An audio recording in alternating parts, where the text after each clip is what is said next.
Under the gray sky of the 5th year of the apocalypse, the desolate scene appeared like a ruined painting. Inside the severely tilted building, shattered wall fragments exposed the destruction. A few groups of people gathered silently, their eyes full of caution. A middle-aged man, gaunt-faced with graying hair and beard, was Vuong Kyo's father. He stepped forward, eyes heavy with sorrow, softly said to him, "You have been chosen as the Forsaken this time."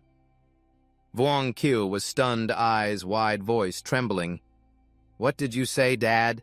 Anger flared like fire. He rushed forward, grabbed his father's collar tightly, grinding his teeth, shouting, "What do you want to do? You discarded them all based on the lottery." Before his father could answer, a cold voice cut in, stopping him from the shadows. A tall, middle-aged man stepped out, imposing in a luxurious fur cloak. A long scar running from his eyebrow down to his right eye made his face even more terrifying. Following him was an arrogant man, and beside him a beautiful woman clinging tightly to his arm. "Ah, I see, Vuong Kyo," he sneered. "You're just a consumptive ghost. You can't even pick up trash properly. Isn't raising her just a waste of resources?" Vuong Kyo tightened his sword handle.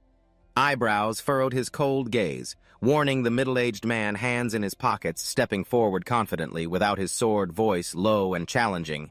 "How dare you, just a bully, want to make a move on me?" The air seemed to freeze. Vuong Kyo stood silently, eyes blazing with anger but unable to speak. The crowd only dared to stand far away, their cold eyes isolating him. Before leaving, the middle-aged man was grabbed by Vuong Kyo, whose voice trembled with pain as he said, "Tell me where you abandoned her." He replied without hesitation, "Behind the mountain." Without waiting, Vuong Kyo rushed off, leaving the mocking group behind. Alone, he walked along the mountain trail, hoarsely shouting, "Sister, I know you're nearby. Please come out." From a nearby bush, Vuong Huan, his sister, covered her mouth to stifle her sobs. She whispered in pain, "Sorry, little brother. I don't want to be a burden to you anymore." Suddenly, she noticed a figure in front of her and, startled, looked up. She recognized Vuong Kyo standing there with arms wide open, a radiant smile dispelling the darkness. "Sis, have you forgotten since childhood I've been the best at hide-and-seek?" A tear rolled down Vuong Huan's cheek. Joy from reuniting with her brother was cut short by a terrifying roar ripping through the air. A high-level mimic creature, a giant with a terrifying aura, suddenly charged at the two siblings. In panic, Vuong Huan pushed Vuong Kyo aside, shouting, "Watch out!" She shielded the full force of the fatal blow with her body instead of him. Vuong Huan fell, eyes tightly shut, motionless on the ground. Vuong Kyo trembled with heart-wrenching pain, tears streaming endlessly. He screamed in despair. A raging fury swallowed the pain, making him grit his teeth and charge at the mimic. The sword in his hand swung up, but somehow the blade shattered in the life-and-death moment. Vuong Kyo collapsed beside a tree, helpless as the high-level mimic stood there, chewing on fresh red flesh, its empty eyes staring at him. A regretful voice echoed in Vuong Kyo's mind. "Regret it's all my fault for leaving it too late to bond with the system. I really am useless." Suddenly, another voice pulled him out of the nightmare. "Old Vuong, wake up, the homeroom teacher is calling you." Vuong Kyo jolted awake, sweat beading on his forehead, eyes dazed as he looked around. He was in a classroom, a strangely familiar scene. The homeroom teacher sternly reminded Vuong Kyo, "Stop zoning out, pay attention." He turned in shock to see Tien Duc Luong, his deskmate. Wasn't he dead in the early days of the apocalypse? A thought flashed in Vuong Kyo's mind, making him realize something shocking. The homeroom teacher continued gravely, "This special zone quota is extremely precious this time. Only those awakened under 30 years old can secure a spot in the special zone. Don't underestimate this quota. It's very valuable." Vuong Kyo pondered, heart-pounding. "Isn't that special zone the refuge after the apocalypse? I really have gone back 15 years. A thought flashed. He whispered, "System." Immediately, a bright screen appeared before his eyes, displaying a multiploidy reaction information board, completely overriding the current number-binding system. "No summoner, quickly start the binding." Wang Chao let out a slight sigh of relief. The system was still there. The story opens with Wang Chao's narration, his voice deep and haunting. "In my previous life, I didn't have the ability to bring my family into the refuge. Mom ultimately died among the waves of bodies that my sister also..." His image appeared cold-faced, fists clenched tightly, smashing the glass that reflected the painful memories of his past life. His eyes burned with determination. "This time I will definitely get that quota."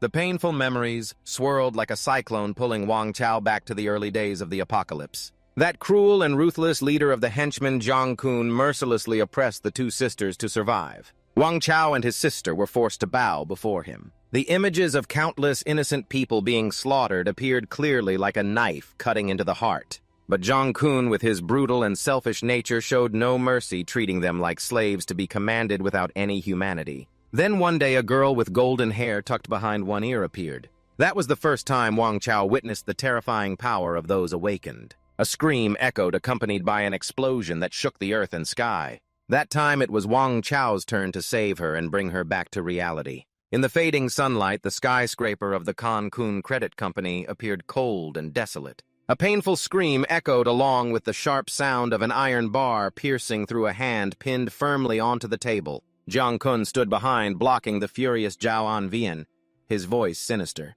"Little girl, you're really hot-tempered."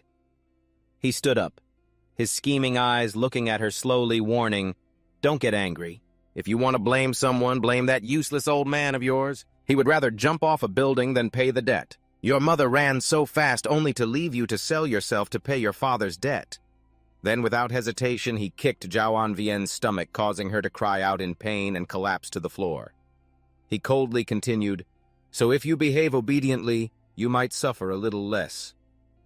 Not stopping there, Jiang Kun pressed his foot hard on her face, his eyes merciless. Despite that, Zhao Anvian gritted her teeth and screamed, "In your dreams! You guys want him. Why don't you go down there and get him?" Suddenly, a loud noise rang out. The door was kicked open. Wang Chao stepped in, his eyes blazing like fire, the baseball bat in his hand spinning once ready. Jiang Kun's momentary anger turned cautious as he shouted, "Who the hell are you? Who let you in here?" Wang Chao smirked coldly and replied, "You're asking who I am." He swung the bat, pointing straight at Jiang Kun's face, declaring clearly, "I am superhero." Jiang Kun burst out laughing with contempt, ordering, "Get those mad dogs of yours to chase him out for me."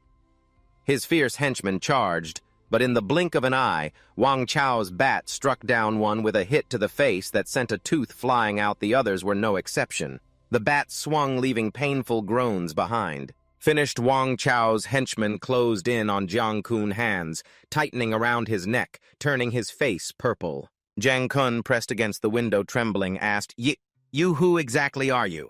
Wang Chao's hand still gripping tightly, eyes sharp with the corner of his lips slightly curling. "We're enemies, but in the future." Jiang Kun panicked, mouth agape like a child, stammering, "Huh? What future?" He struggled, voice sobbing, "Who are you really?" But before he could understand, a final strike from Wang Chao knocked him out, ending all his painful protests. Jiang Kun collapsed beside his henchman body, trembling in pain. Wang Chao hurried to Zhao Anvian's side, gently helping her up, his voice warm and deep. "Are you okay?" "Hello, Zhao Anvian." Her eyes still hazy, looking at him hesitatingly, asked, "Are you Wang Chao?" Smiling, he didn't answer immediately but stood straight, holding the baseball bat, and glanced toward Jiang Kun, who was staggering to his feet. He leisurely said, "Wait a moment, almost forgot." "Yes." His gentle but cold words made Jiang Kun startled and retreat quickly, stammering, "What else do you want?" Wang Chao, bat slung across his shoulders, the other hand in his pocket, asked calmly, "Where's the IOU?" Jiang Kun panicked, voice trembling. "What IOU?" "I don't know." But faced with Wang Chao's threatening gaze, he paled and pointed to a corner, mumbling, It's on the table." Wang Chao stepped forward, took the IOU paper on the table, but his eyes suddenly stopped at the shiny sword lying next to it. Yes, instinctively he picked it up, feeling the cold energy emanating from the blade. Turning back, he handed the paper to Trio Anvin with a firm voice.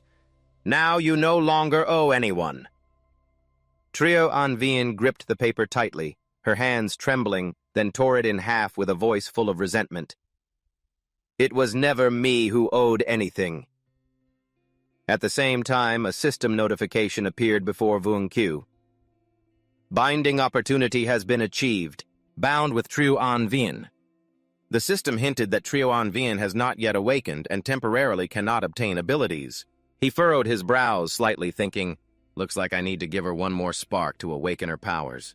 It's time for revenge. He handed the sword he just picked up to Trio An Vien, his gaze cold and sharp. What do you plan to do? Trio An Vien widened her eyes at him and suddenly raised her hand toward the light falling raindrops. He looked up in surprise and exclaimed, "The black rain is starting." Just then, the system displayed another notification, "Welcome to the Apocalypse." The next piece of information stunned Vuong Q. Trio An Vien has awakened an A-level ability. Metal Manipulation Ability. He couldn't help but exclaim, "Sure enough, she is an A-level power user." Vuong Q sat cross-legged as memories of past battles flooded his mind. The system clearly displayed powers ranked by energy level from low to high, EDCBASSSSS. Strategic levels from low to high, Violent Crimson Volcanic Tsunami, Natural Disaster Void. Abilities are divided into 6 major sensory zones. From S level and above, usually a combination of 2 sensory zones. Strategic rank is assessed based on the destructive power created by the awakened individual. In theory, if cultivated properly, a Void-level Awakener with an E-level ability can defeat a Natural Disaster-level enemy with an A-level power. Suddenly, the system displayed an additional notification: a multiplied reward has arrived in the mailbox. Accept it now. Without hesitation, Vuong Q pressed the selection button, his eyes burning with determination. Vuong Q was startled, his gaze fixed on the sharp blade in his hand. Memories from his previous life surged like a violent wave. In my past life, I only bound a D-level ability because that ability was too useless. In the end, I barely met the destructive power standard of the violent level, but the S-level ability really is powerful. He smiled slightly, feeling the newly awakened energy in his body nearly reaching the peak of the violent level. Suddenly, a voice sounded behind him. Trio An Vien stepped forward holding a similar blade, her eyes curious. "Why do you have an ability just like mine?" Vuong Q turned slowly and approached her, a bright smile on his lips. "Because we are the same kind of people." Trio An Vien was stunned, her eyes full of amazement. He chuckled silently and mumbled to himself, "Of course, because binding you will earn a multiplied ability reward, but how could I tell her that?" The 3 of them, Vuong Q, Trio An Vien, and the guy accompanying them, entered the school's registration area. In Vuong Q's mind, thoughts swirled. A spot on the special zone registration list was almost within reach. The guard standing there assessed them and said invitingly, "Both of you have high-level abilities with limitless prospects. Joining the military is the best choice for you." "Yes," Vuong Q replied politely. "I will think it over carefully." But inside, he had other plans, joining the military. Now he still wanted to take advantage of the early days of the apocalypse to bind more powerful individuals. There would be no other chance. The guy accompanying them sighed as he walked. "Black rain, this world is getting weirder and weirder." "Right, the special zone quota is very precious. How to arrange it exactly, you two have to negotiate carefully with your family when you return." Trio An Vien suddenly smiled meaningfully at Vuong Q. "I'm giving you my special zone quota." The guy was stunned and awkwardly said, "Hey, did you hear what I said? This quota is really precious. No matter what, you can't buy it for 10 billion. But she just shrugged calmly and asked back, "Do you want it?" Vuong Q laughed loudly and joined her. "I want it." The guy could only hold his head and lament, "Why do those two make me feel like the special zone quota is just trash?" Suddenly a scream tore through the air. A man was running for his life, chased by a zombie screaming for help. Trio An Vien was stunned watching the scene. Vuong Q pointed ahead urgently. Someone's been bitten on the road." "Are those people crazy?" The guy immediately pulled out his gun and threatened, "Hey, don't touch that man, he's about to be bitten." His voice thundered angrily, "If you move, I'll shoot." The zombie growled, turned to look at them, then suddenly lunged forward. Vuong Q shouted loudly, "Shoot!" But in the blink of an eye, the zombie attacked the guy, throwing the whole group into chaos. "What's going on, rabies, or what?" Vuong Q growled. His strong hand snapped an iron fence bar with practiced ease. He spun the iron bar into a deadly weapon and lunged straight at the zombie die. The iron bar pierced the enemy, causing it to collapse instantly. Watching the zombies fall, he sighed deeply, his eyes heavy. The black rain hasn't even finished falling, and zombies have already appeared earlier than I thought. Suddenly, the phone in his pocket vibrated. Vuong Q quickly answered. "Hello, Mom, listen to me. It's very dangerous outside now. Absolutely don't go out." But what Mrs. Vuong replied hit him like a lightning strike. "What you're saying, Your sister has been taken away." The sword in Vuong Kio's hand, filled with anger, stabbed straight through the zombies before him. He collapsed his mind in chaos. In my past life, my sister was never taken. Could this be the butterfly effect? He stood up abruptly, clenching his fists, his eyes blazing. "No matter what, I won't let anything happen to my sister." He raised his hand and shouted as countless sharp stakes rose from the ground, piercing through the zombies and tearing them apart in an instant. Triwangvian stood beside him, eyes wide with amazement. "So strong. We have the same ability, but you wield it several times stronger than me." The two strode boldly through the battlefield filled with sharp stakes under the relentless black rain, heading toward Vuong's mother's house. Vuong Kio pushed open the door, his voice joyful. "Mom." Mrs. Vuong turned around and saw him with a strange girl smiling softly to greet them. "Ah Q." He rushed forward and hugged his mother tightly, his voice firm. "It's okay now. Leave it to me. I'll bring your sister back." Mrs. Vuong's eyes were wet as she looked at him full of hope. He asked in a low voice, "Mom, did they leave any message?" Trembling, Mrs. Vuong recalled the fierce faces of those people and said, "They told me to come to Kan Nguyen Tower, or they would kill your sister Aq. Who exactly are they?" Vuong Q frowned upon hearing the name Kan Nguyen Tower. Triwangvian stood by the door, brushing back her hair, explaining, "That's the property of Tuong Kan." He knitted his brows, pressing, "What's Tuong Kan's relation to Tuong Kon?" She replied calmly, "He's Tuong Kon's half-brother." Vuong Q clenched his fists, anger flaring. "Damn it, in my past life I never even met Tuong Kon. Could he have died in the early days of the apocalypse?" He held his mother's hand, comforting her. "Mom, it's very dangerous outside. Now pack your things. I'll take you to a shelter first." Mrs. Vuong was worried, but before she could say more, he cut in reassuringly. "Don't worry, I will definitely bring your sister back." Watching his mother pack her suitcase, Vuong Kio fell into deep thought, blaming himself. "It's all because I relied too much on information from my past life." Vuong Kio frowned. "I'm lucky to be alive, but have I already forgotten the apocalypse's cruelty?" His eyes blazed with determination, ready to face any challenge ahead. Vuong Kio bent down to help his mother pack silently, promising, "To protect my family from now on, I'll have to be much more careful." He placed his hand on Trio Anvien's shoulder, turning her around with a serious look. "What do you know about Tuong Kan?" Trio Anvien furrowed her brows slightly, her voice grave. "He's the man behind Kan Nguyen Tower, ruling this area with an iron fist. But all I know is he's Tuong Kon's older half-brother and far more ruthless." Outside the special zone, a gigantic fortress rose, imposingly thick, towering walls, reinforced with advanced multifunctional guns giving off an aura of invincibility. Vuong Q led his mother to the special zone gate, gently instructing Mom, "Go inside." "Yes, I still have one special zone quota. After rescuing your sister, I will bring her here to reunite with you." Mrs. Vuong, eyes full of worry, held his hand.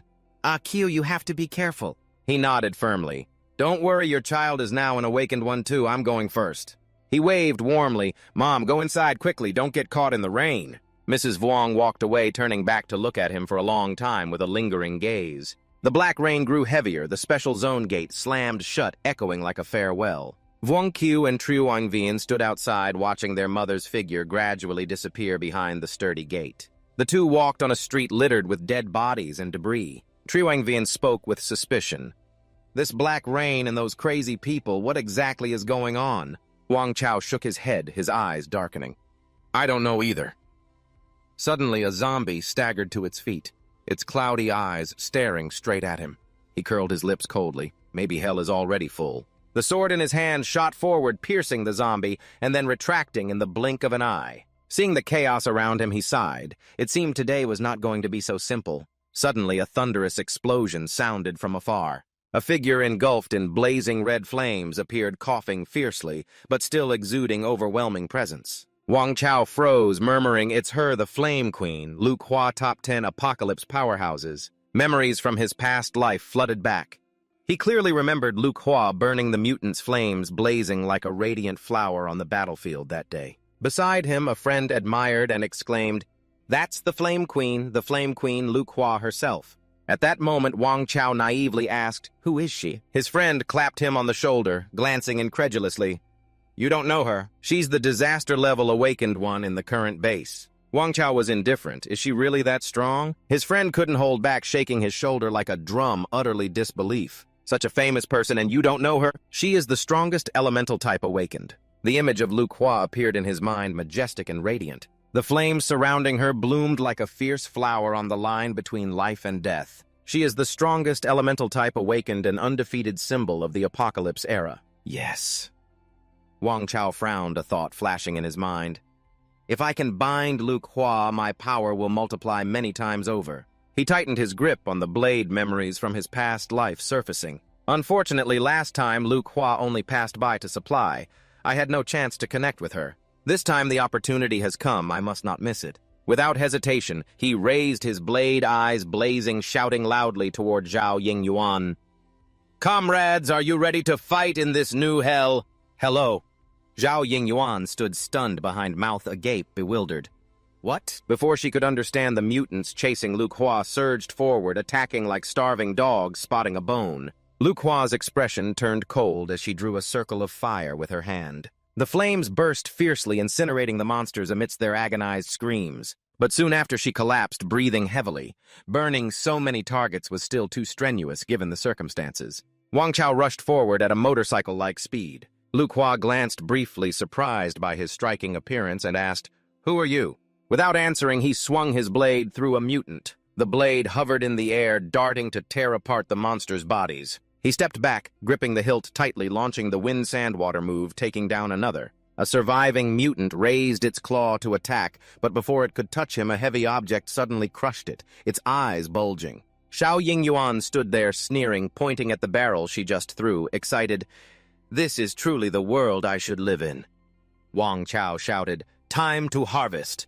Yingyuan used magic to retrieve the metal plates in front and handed them to me.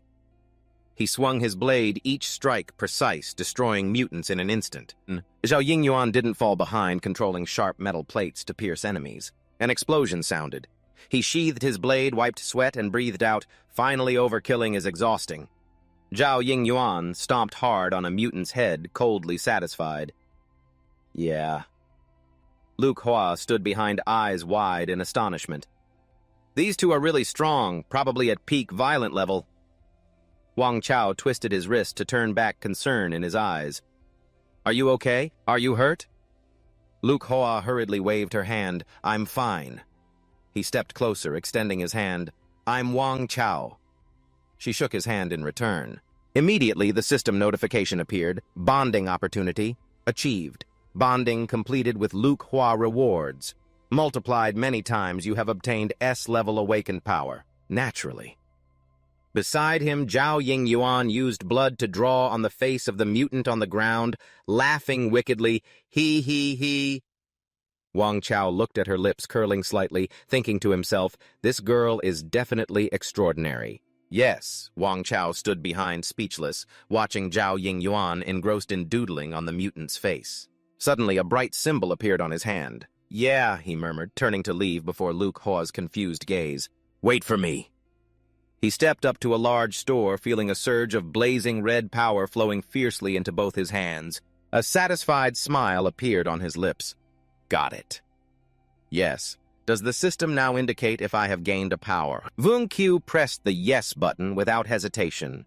Immediately, a pile of objects fell down, from knives and hammers to cooking utensils, all shooting out simultaneously. He used spiritual energy to control them, to spin as he wished, then forged them into a mighty sword. Flames roared, enveloping two streams of power floating in the air, blending between Kong Kim and Don Nian to create a brilliant sword, the fire blazing as if to burn the entire sky. He put the sword into training, creating a new blade wrapped in bright flames, naming it True Fire Forged Metal. Vung Qiu cheered, eyes sparkling. "It's done.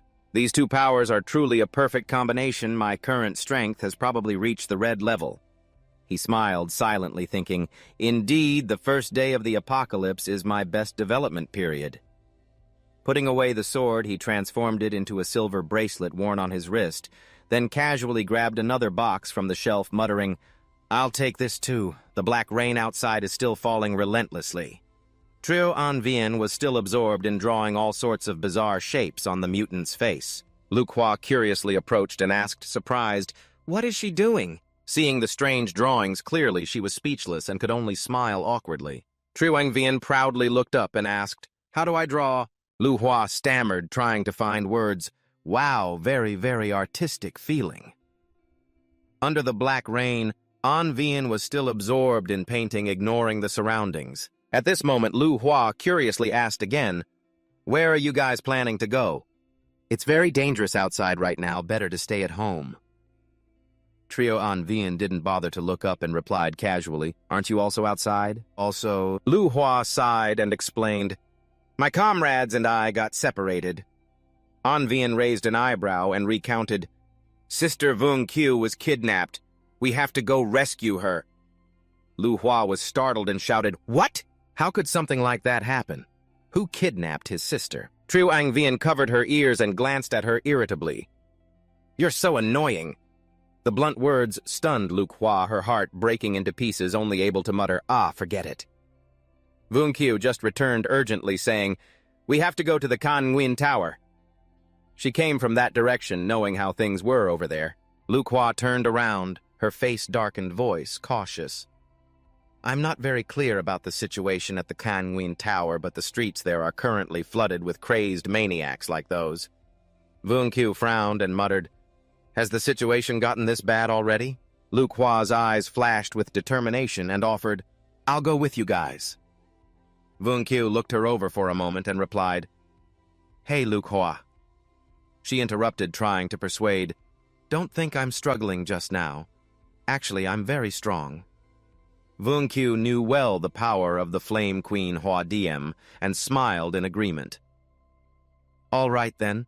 I'll thank you on my sister's behalf." Lu Hua blushed and shook her head. "No need for thanks." Yes, the group began to move. Vung Q asked her while walking, "What exactly is our mission?" Lu Hua was startled and flustered. "Huh? Did I say that? Ha, no, you misheard?"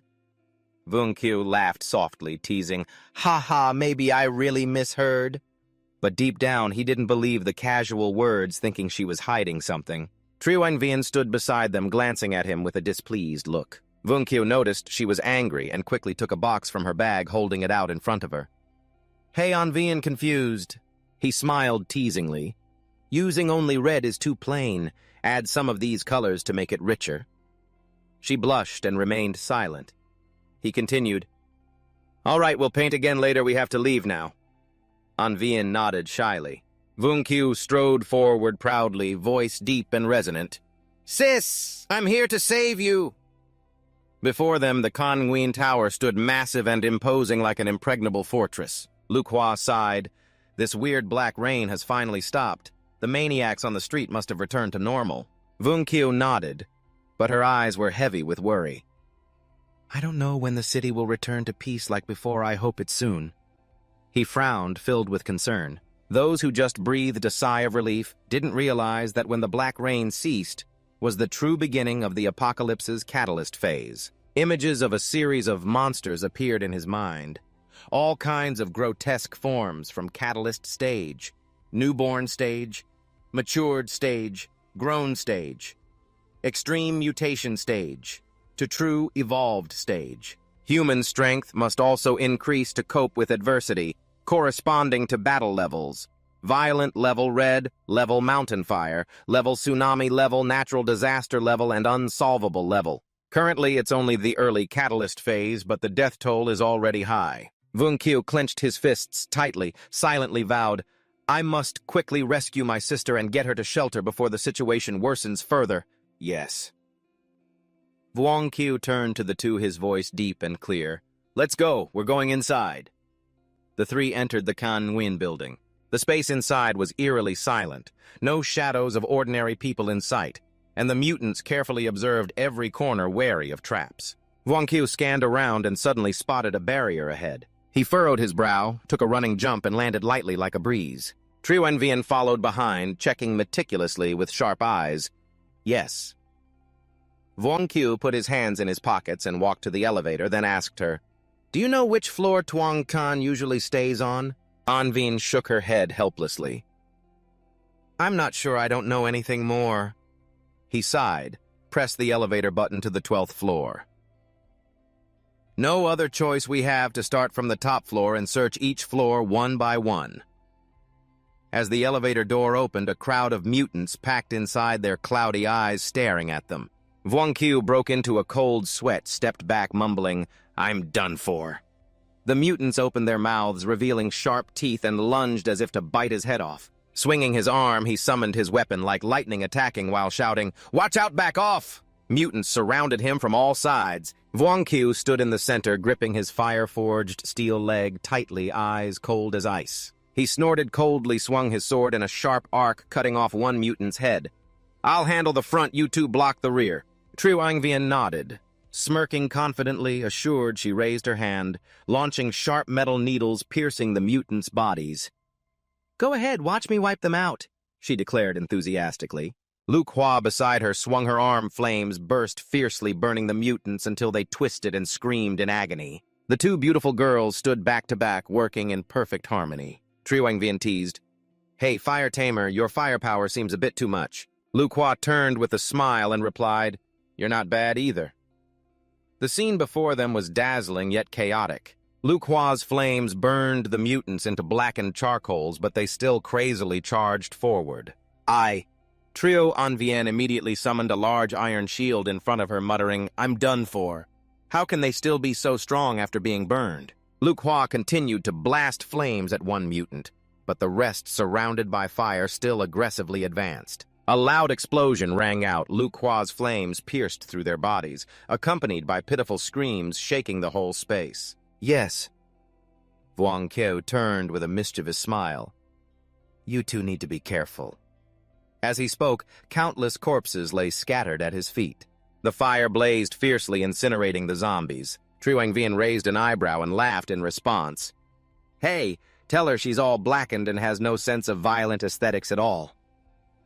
She looked up to the sky, the power of fire and metal blending, as she swung her hand, releasing a stream of deep purple spiritual energy, carrying a terrifying aura. Lightning-fast slashes pierced the zombie bodies, causing them to scream in pain. Vuong Qiu watched and silently compared in his mind. Lu Hua had once been the fierce fire flame queen, but now still inexperienced in battle. In contrast, Trieu Angvian, having just awakened, showed terrifying power, just like her previous incarnation, fierce and ruthless. Angvian was gleefully swinging her arms, each strike cutting the enemy in half, her mouth curled into a confident sneer. Suddenly, a strange roar echoed, and the ground shook violently. All three, Vuong Qiu, Trieu Angvian, and Lu Hua, turned toward the sound, their eyes filled with fear. Lu Hua stammered, "How can there be so many?" Ahead, a massive horde of zombies surged like the UN army dust clouds, billowing their momentum fierce. Vuong Qiu quickly shouted, "You two get in the elevator first." He immediately activated his power. Two hexagonal metal blocks appeared behind Lu Hua and Trieu Angvian, emitting bright blue energy streams. He barked, "Activate powers," lifting the two girls and flying them toward the elevator. Vuong Qiu stood alone to face the oncoming horde of zombies demanding his life. Calmly closing his eyes in an instant, his inner strength erupted, summoning a formidable force. The space around him flickered with blue and white sparks, a surge of energy racing straight into the monsters. The overwhelming power pierced through their bodies, causing the zombies to scream and shatter. The force was so strong, the earth and sky trembled, ignoring the roaring noise ahead, as if the whole world was being torn apart by his fury. Wang Chao swiftly dashed into the elevator and slammed the door shut. The three of them temporarily escaped danger, standing in the cramped space and breathing a sigh of relief after a series of challenges. Lu Huo couldn't help but complain, "What on earth is going on in this world? Why has the black rain stopped? And why are these madmen increasing more and more?" Her eyes flashed with a sharp chill, and her voice dropped completely different from previous expectations. She turned to Wang Chao and pressed, "Wang Chao, is this a trap set by Jiang Gan?" But he remained silent, his eyes tired and anxious as he replied, "More than whether this is a trap, I'm worried about where my sister and the others are and if they're safe." Thousands of thoughts piled up inside him. In his previous life, Jiang Chun never appeared beside Jiang Kun. Could it be that he died right at this moment? No time to waste. Wang Chao activated his power, his hand glowing with brilliant blue light as he steadied himself. "We need to speed up," he shouted, activating the elevator's mechanism like a jet engine enveloped in a blue aura as it shot upward. Lu Hu, still unaccustomed, yelled in panic. "How is the elevator speeding up like this?" Upstairs, among a pile of undead corpses, the Thop groaned. A strange figure appeared, towering many times taller than the others. Its whole body was covered with spiky fur and had a long, sharp tail, clearly a mutated undead. The noise from the elevator caught its attention. Its bloodshot red eyes locked onto the rushing elevator inside. Zhao Yingyuan laughed with amusement at Lu Huo's naive, frightened expression. "Ha ha, this is exciting." "What was that sound? Was that your scream?" Lu Huo quickly explained with a trembling voice. "Of course not. I think I just heard something." But before she finished, the mutated undead smashed the elevator door and leapt in with terrifying strength. Lu Huo and Zhao Yingyuan shouted in surprise together.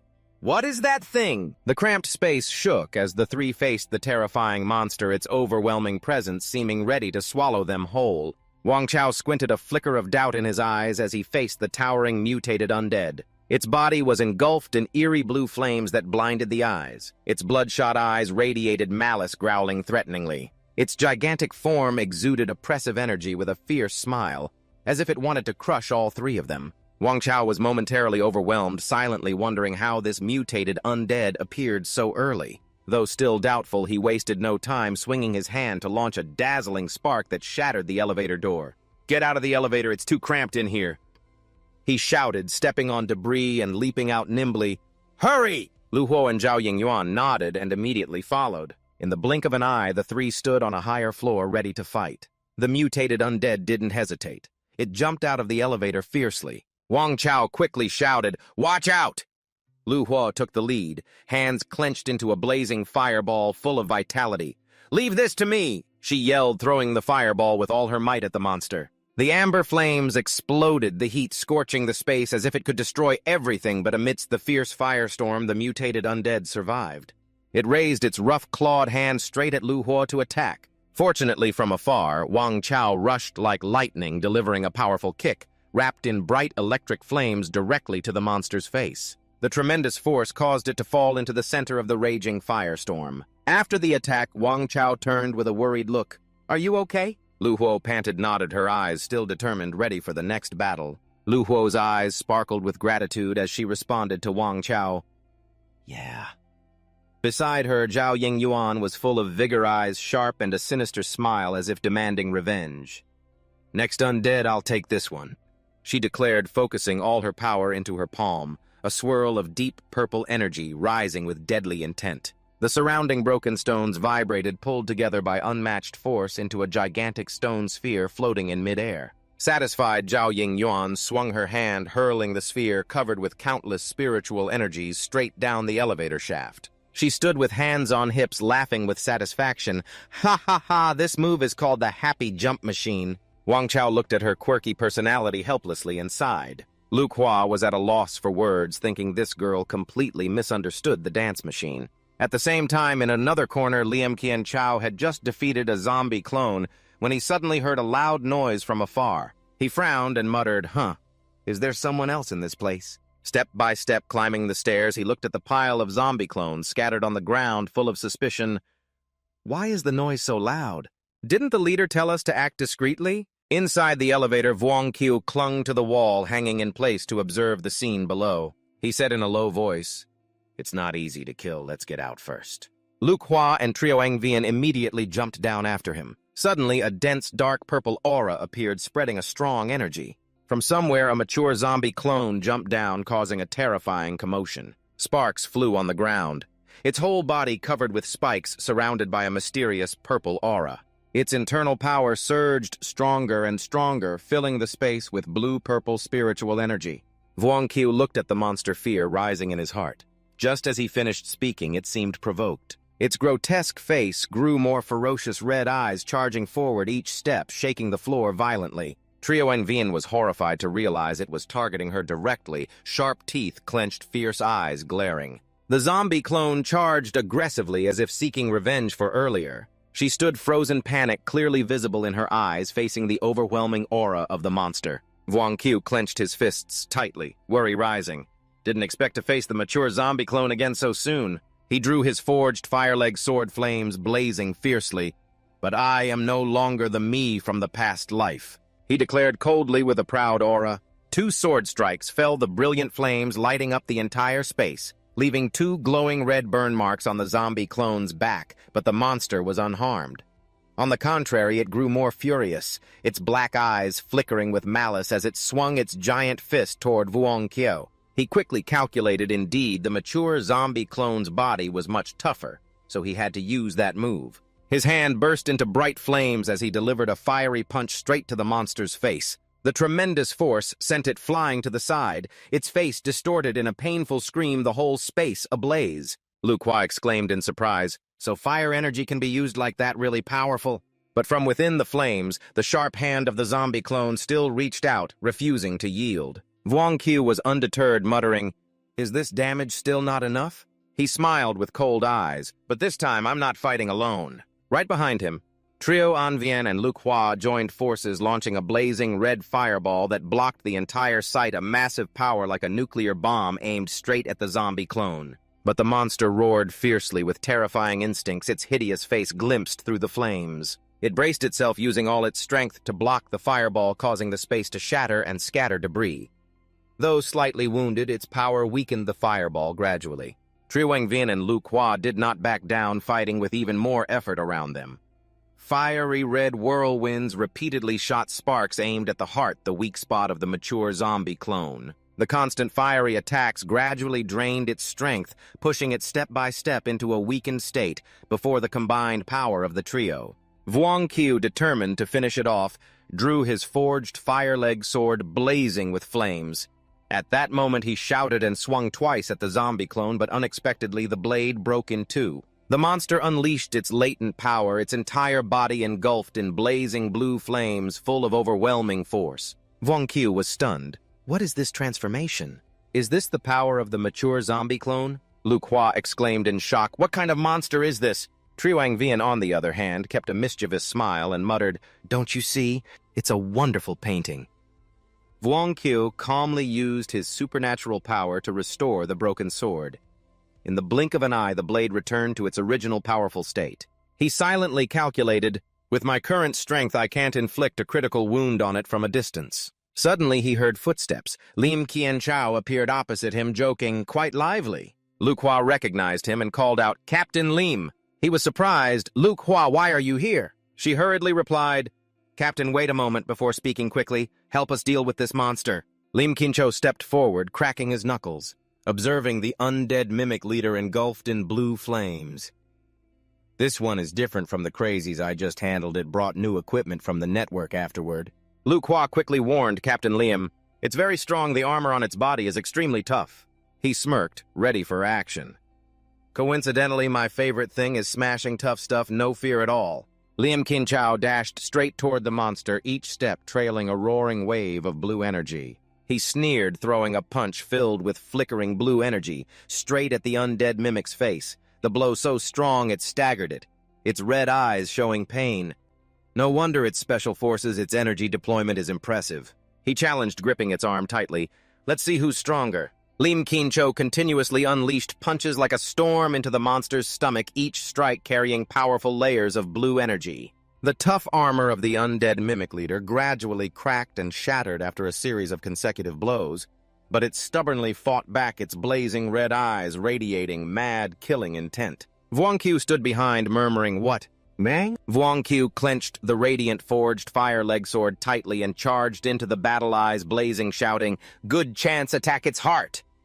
Trio Anvian and Lu Hua immediately took ready positions to coordinate. The undead mimic leader, now transformed into a far fiercer form, growling with its mouth wide open, exposing sharp teeth aimed straight at Lim Qianchao to bite. "What kind of joke is this?" he growled, retreating. From afar, a blazing fireball as hot as the flaming mountain shot straight at the monster. The burning power scorched its entire body in excruciating pain, almost tearing it apart. At that moment, Vuong Qiu charged forward with his sword, sparking thousands of electric sparks, shouting loudly, "Now's the time!" He stabbed the sword straight into its chest. The fierce flames pierced through its body, causing the undead mimic to scream miserably. In the blink of an eye, it exploded into ashes, creating a terrifying smoke and fire blast. The entire room was bathed in a red glow. Vuong Qiu held his blazing weapon, eyes fixed on the monster burned to cinders. Lim Qianchao stood coldly, observing beside him, thinking silently, "This kid's skills aren't bad." Suddenly, Trio Anvian groaned, watching the white ice on her hand slowly melt away. She jumped up beside the monster's corpse, shouting, "My drawing board turned into a blackboard." Wang Qiu smiled smugly behind her, his eyes sparkling. Luke Hua angrily pointed at Lim Kin Chao and shouted, "Captain Lim, you were too emotional just now, we almost lost." He replied nonchalantly with a joking tone. "You underestimate me too much, I was just warming up." Luke Hua scoffed helplessly. Wang Qiu stepped forward and asked Luke Hua, "Is this lady?" Smiling gently, she introduced, "This tall, handsome guy is Lim Kin Chao, my captain." Wang Qiu tilted her head slightly, her gaze scanning the man before her as if evaluating every feature. "Hello," she greeted with a deep but friendly voice. "Let me introduce, this is Lim Kin Chao, a pink-level awakener." Hearing that, Wang Qiu stepped forward and extended her hand with a polite smile. "Hello, I'm Wang Qiu." Lim Kin Chao returned, the sharp gaze hidden behind his calm exterior. "I am Lim Kin Chao." This name caused Wang Qiu to frown slightly, a flicker of doubt flashing through her mind. Lim Kin Chao. Why does this name sound so strange? But he quickly sensed a powerful aura radiating from the other person, nothing ordinary. Intending to test the connection, he silently probed to see if he could establish a binding relationship with this person. However, the system inside his head suddenly spoke coldly and mechanically. "You and Lim Kin Chao do not have sufficient binding opportunity. Binding cannot be performed." Wang Qiu nodded slightly, silently assessing. "Indeed, this person is more cautious than he appears." Lim Kin Chao seemed to sense the scrutiny and smiled faintly, his eyes sparkling with deep meaning. "Yes, hello to you. Very strong. If given the chance, we should discuss together." Wang Qiu smiled and responded with a gentle but confident tone. "Thank you, definitely, when there's a chance." At that moment, Luke Hua beside them suddenly startled as if recalling something important. "Right, we must quickly inform the Bureau." She hurriedly explained the current situation to both of them. "The black rain has stopped, but the crazed people have not yet recovered." Lim Kin Chao gently placed his hand on her shoulder, his deep voice comforting. "The Bureau already knows about this." Luke Hua frowned, his face still full of suspicion. "What the hell is going on here? That guy just now doesn't look human anymore." "Yes." Wang Qiu couldn't hide her polite curiosity. "Sorry I interrupted a bit." "What do you mean?" Luke Hua startled, covering his mouth and mumbling apologetically. "It's me." I spoke out of turn. Lim Kin Chao didn't want to hide anything further, turning to look at her, his tone calm but decisive. "It's okay to let him know. Today's situation has already rendered the Bureau's secrecy plan meaningless." Luke Hua nodded, took a deep breath, then turned to Wang Qiu to explain briefly but clearly, "Captain Liam and I actually belong to the Special Security Bureau, an official organization that monitors awakened individuals among the public using medical methods." Hearing this, Wang Qiu raised her eyebrows slightly, her eyes showing surprise. "Special Security Bureau?" He repeated, full of curiosity. "I'm surprised by your question. I've never heard of the Special Security Bureau before." He frankly expressed his thoughts, his tone sincere. "No, I'm just surprised that the government has measures to monitor such superhumans." Lim Kin Chao smiled, his eyes flashing sharply. "Of course they do. After all, not every awakened person has stable powers that can change someone's mind." "Yes?" Wang Qiu nodded in agreement. "That makes sense." But immediately after, he furrowed his brow, lost in thought. "Isn't the Special Security Bureau the predecessor of the Luke Jiak Society?" He thought silently, the flash of astonishment lighting up his mind. Unexpectedly, the Luke Jiak Society, a famous organization in the post-apocalyptic era, was founded right at the dawn of this age. While Luke Hua and Lim Kin Chao continued their discussion, Wang Qiu quietly stood there, her deep eyes seemingly absorbed in her own calculations. Yes, Wang Qiu lost in thought, her dreamy eyes rummaging through memories. That's right, the flame. Queen Luke Hua, isn't she a prominent figure of the Luke Jiak Society? A flash of realization. So from the start, she belonged to the Luke Jiak Society. Wang Qiu suddenly pointed a cold sword at the motionless monster, its blood dried and smeared. Wang Qiu turned to Lim Kin Chao, her tone low and meaningful. "Did you just come up from below? May I ask, did you meet anyone else?" Lim Kin Chao furrowed his brows, his eyes showing confusion. "Others? You mean normal people inside this entire building? Besides the crazed ones, there's no one else." Nearby, Trio Anvin gloomily poked a weapon into the distorted face of the monster. Hearing this, Wang Qiu froze, her face shocked. "What?" he muttered, his heart tightening. Could it be? She couldn't possibly. He turned and rushed off, leaving Luke Hua and Liam Qian Chao stunned. Yes, Vuong Qiu Yu. Luke Hua called out, but he cut her off, his face serious. I have to confirm something. I need to go downstairs. He crossed through the area filled with corpses. Blood splattered the scene, desolate like an apocalyptic painting with no sign of life. Vuong Qiu jumped over bodies and debris, a cold fear rising in her chest. Could it be that because I was resurrected, everything is distorted and caused trouble for her? He cursed himself stupid. If only I hadn't blindly trusted the resurrection memories and had investigated carefully. Why does a familiar figure suddenly appear? Vuong Qiu stopped, her eyes wide with surprise. A girl with long black hair lay face down on the ground, her body covered in blood, showing no sign of life. He couldn't believe his eyes, tears tremblingly streaming down. He reached out to touch the motionless body, but when he turned it over, he was startled. The face was wrinkled, most teeth missing. Who is she? He sighed in relief, murmuring, Luckily, it's not her. She must have left before this place was overrun. Luke Hua stepped up from behind his voice. Worried Vuong Qiu.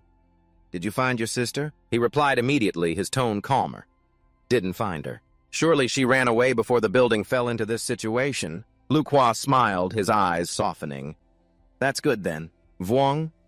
Qiu looked down at the corpse, frowned, her tone frustrated. I just don't know where my sister is now. Suddenly a voice rang out.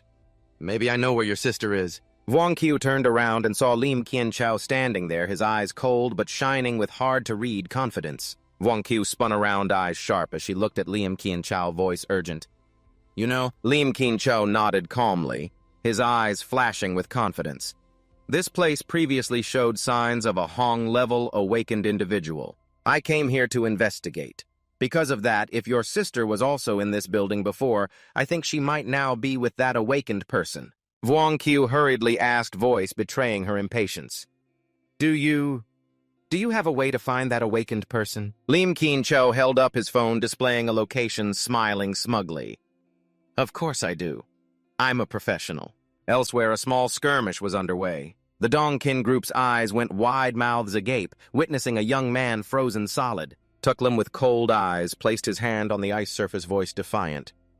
Why won't you all just obediently listen? His hand gripped hard, causing the ice to crack. You are all very valuable materials. In an instant, the block of ice shattered into pieces. Witnessing the unbelievable sight, everyone was stunned. Tuklam smirked cruelly. Every time I ruin one of you, the others feel really heartbroken. 3 masked men stepped forward, bowing respectfully. Lord Tuklam, the experimental equipment is ready. He pointed forward and ordered decisively, then you all start immediately. They quickly tied up the people in shocked confusion. Tuklam suddenly turned back, voice lazy.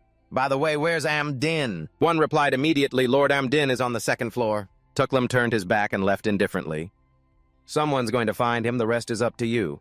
The tied-up group was led to an experimental table where a body with severed limbs lay motionless. A girl named Vuong Huan was placed on the table, her hands and feet tightly bound, tears streaming down her face, voice trembling in despair. Let me go! What exactly do you want to do? In her heart, she silently prayed, will anyone come to save me? Xiao Qiu, and at the same time, Liam Qian Chao's phone lit up, showing the location signal. He pointed to the building ahead, voice firm. This is the place. The psychic fluctuation ended here. The awakened person is inside. Vuong. Qiu clenched her fists, eyes serious. Let's go inside. The group entered. Luke Hua asked worriedly, turning to Captain Lim. Are you sure someone's here? Lim Qian Chou glanced at his phone, replying nonchalantly. Even if you don't trust me, you have to trust science. Vuong Qiu touched the table surface, her fingers instantly covered in dust, feeling like this place had been abandoned for a long time. Lim Qian Chou shouted loudly without hesitation. Hey, is anyone here? Luke Hua spoke with determination. Let's search around and see. Vuong Qiu climbed the stairs. Long thought silently. The mysterious awakened person, plus the group of mature zombies earlier, it seems the Special Security Bureau prepared early. He glanced at Liam Qian Chao, who was focused on his phone, suspicion flickering in his eyes. This guy is definitely hiding something. He started rummaging, but everything was covered in thick dust. Lim Qian Chao frowned. Voice puzzled. I don't understand, the location point clearly shows right here. Truong Vien interrupted with a confused expression.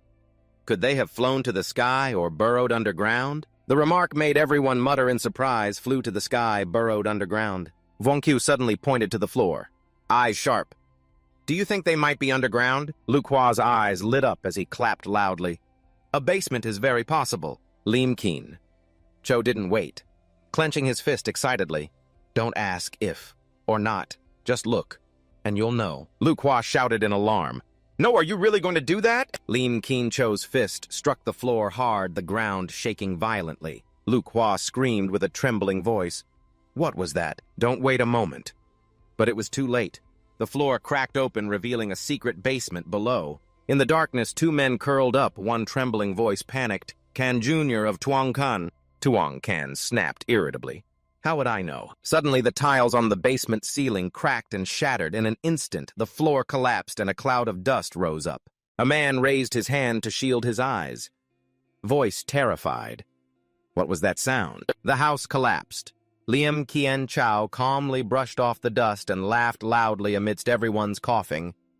Ha ha, there really is a basement. Just then, Vuongqiu and Triuan Vien stepped down into the basement, their sharp eyes sweeping over the scene. Lu Kua pointed forward urgently. Vuongqiu is Tuong Kan. Vuongqiu froze his eyes, flaring with anger. What? Tuong Kan and his henchmen trembled in panic when they saw them.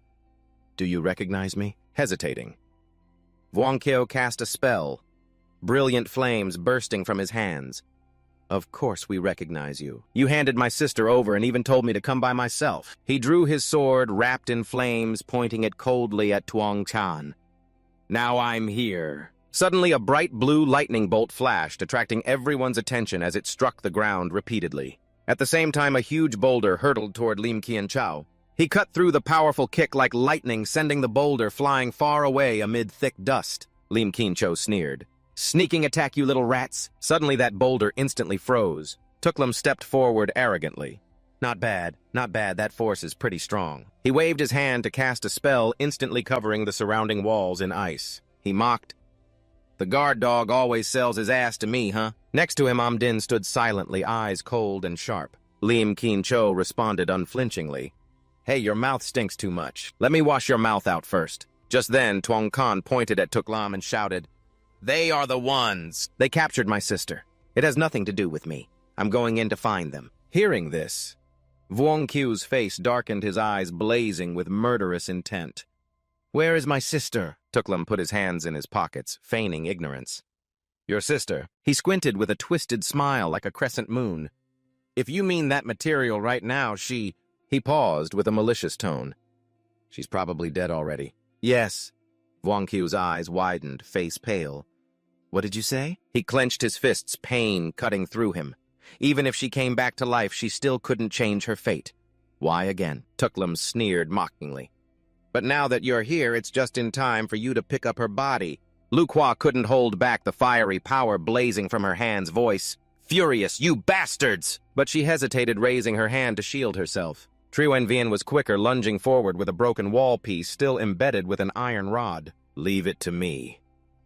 Tuklam raised his hand, face full of delight so violent. The moment the wall piece fell, a block of ice appeared, blocking the attack. Lu Kua frowned, muttering, This shell is unexpectedly thick. Tuklam smugly said arrogantly.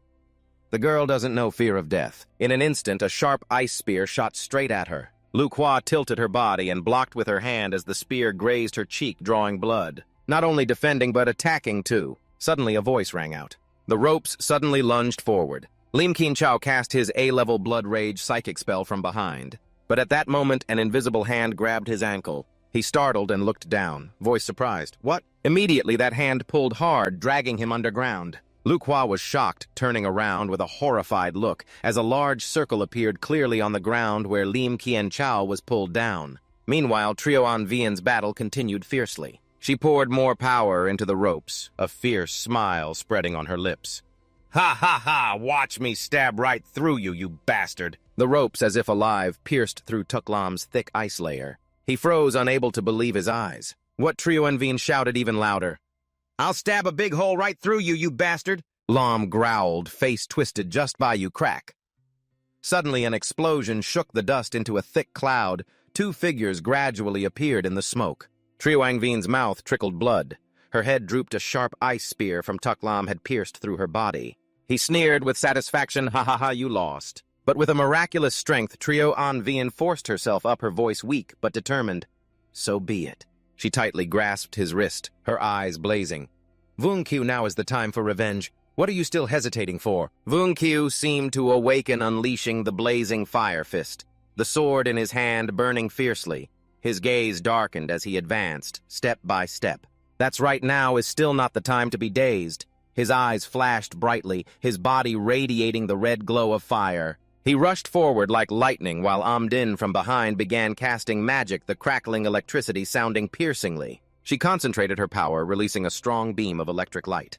Then let me take you on first. The hundreds of volts electric beam shot toward Vung Q, creating a cloud of smoke from the high-voltage electric strike. Vung Q easily dodged the attack by slipping aside. Tuk Lam released Trio An Vien, roaring, "Hey, don't interfere, this is my game." Trio An Vien grimaced, her voice weak but sharp. "It's not your turn yet." Suddenly ropes crawled up from the ground, tightly binding Tuk Lam, suspending his body in midair. Even exhausted, Trio An Vien yelled loudly, "You act now!" Vung Q charged forward, his blazing fire fist burning fiercely, aimed straight at Tuk Lam D. Before the blow landed, Tuk Lam still taunted. "Relying on you two to kill me." He counterattacked, summoning dense ice shields. The clash of the two powers caused explosive booming sounds. The strikes from Vung Q's blazing fire fist carried tremendous force, shattering each thick ice shield, the sound of breaking ice falling like a chaotic symphony. Lu Kwa below noticed Trio An Vien.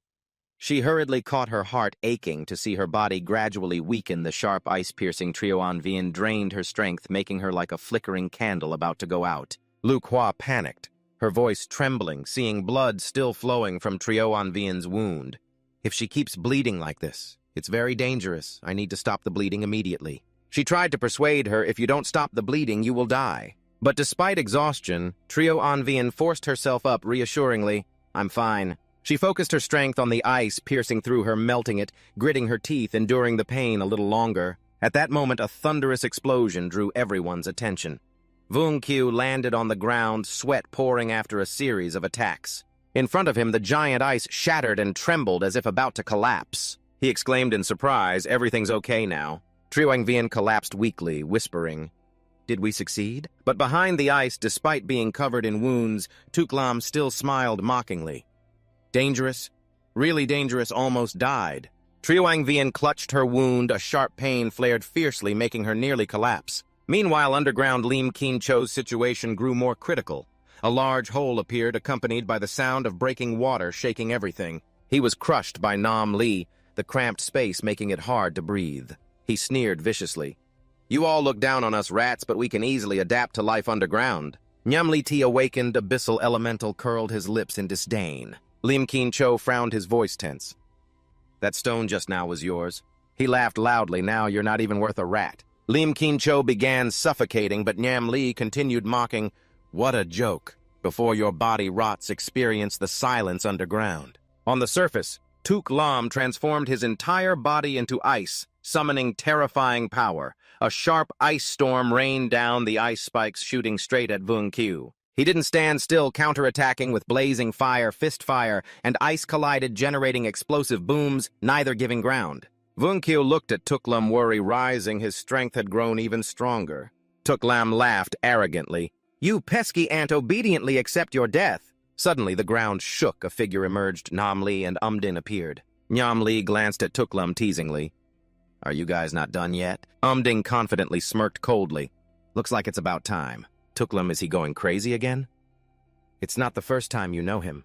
The two standing aside spoke back and forth as if watching the battle for amusement. Meanwhile, Vung Q charged straight at Tuk Lam with his blazing fiery fists. The ice hammer strikes kept coming at him, but his momentum didn't falter at all. Vung Q nimbly dodged the ice spikes without difficulty, swinging his sword to cleave the bulky ice blocks in half. His fiery fists blazed up like a blazing red rocket as he shouted fiercely with murderous intent, "Die!" The flaming arrow shot swiftly toward Tuk Lam, slicing through the air. He froze, gasping in shock. "Give it to me!" But with quick reflexes, Tuk Lam leaned to the side, easily avoiding the attack, looking at the arrow that caused no damage. He sneered with disdain.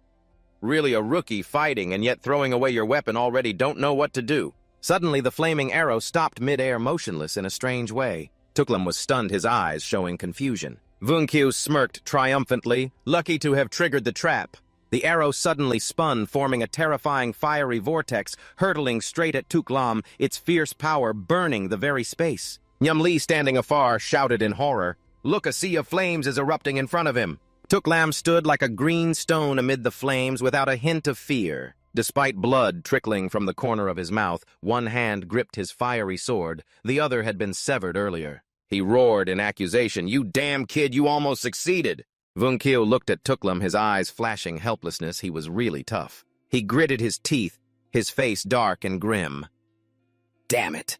Just a little more and I wouldn't hesitate.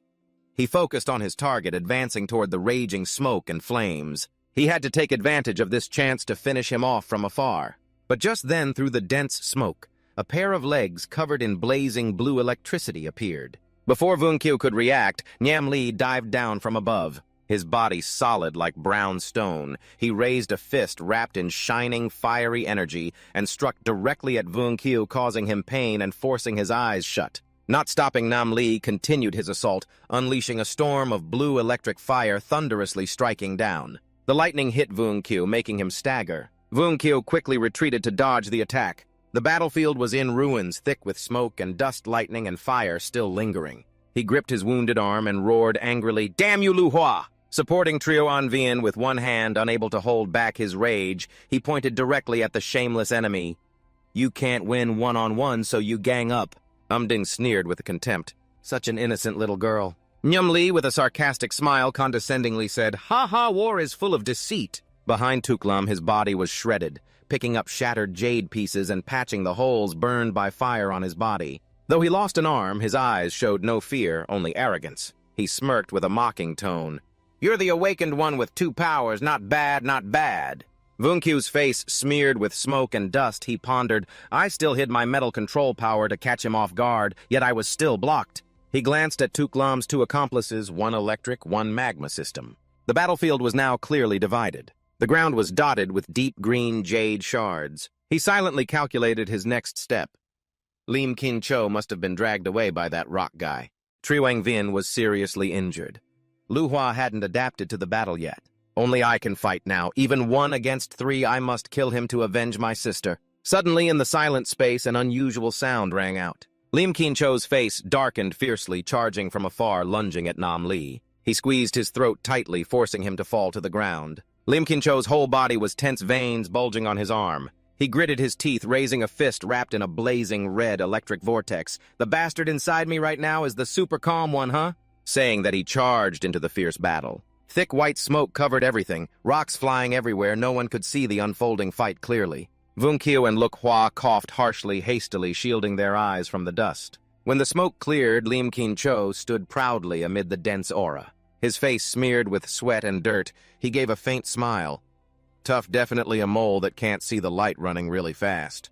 Nyamli breathed heavily, retreating toward his teammates, wiping sweat with a frightened voice. That was really dangerous. Lim Kin Cho turned with sharp eyes to his teammates. "How is it? Can you still fight?"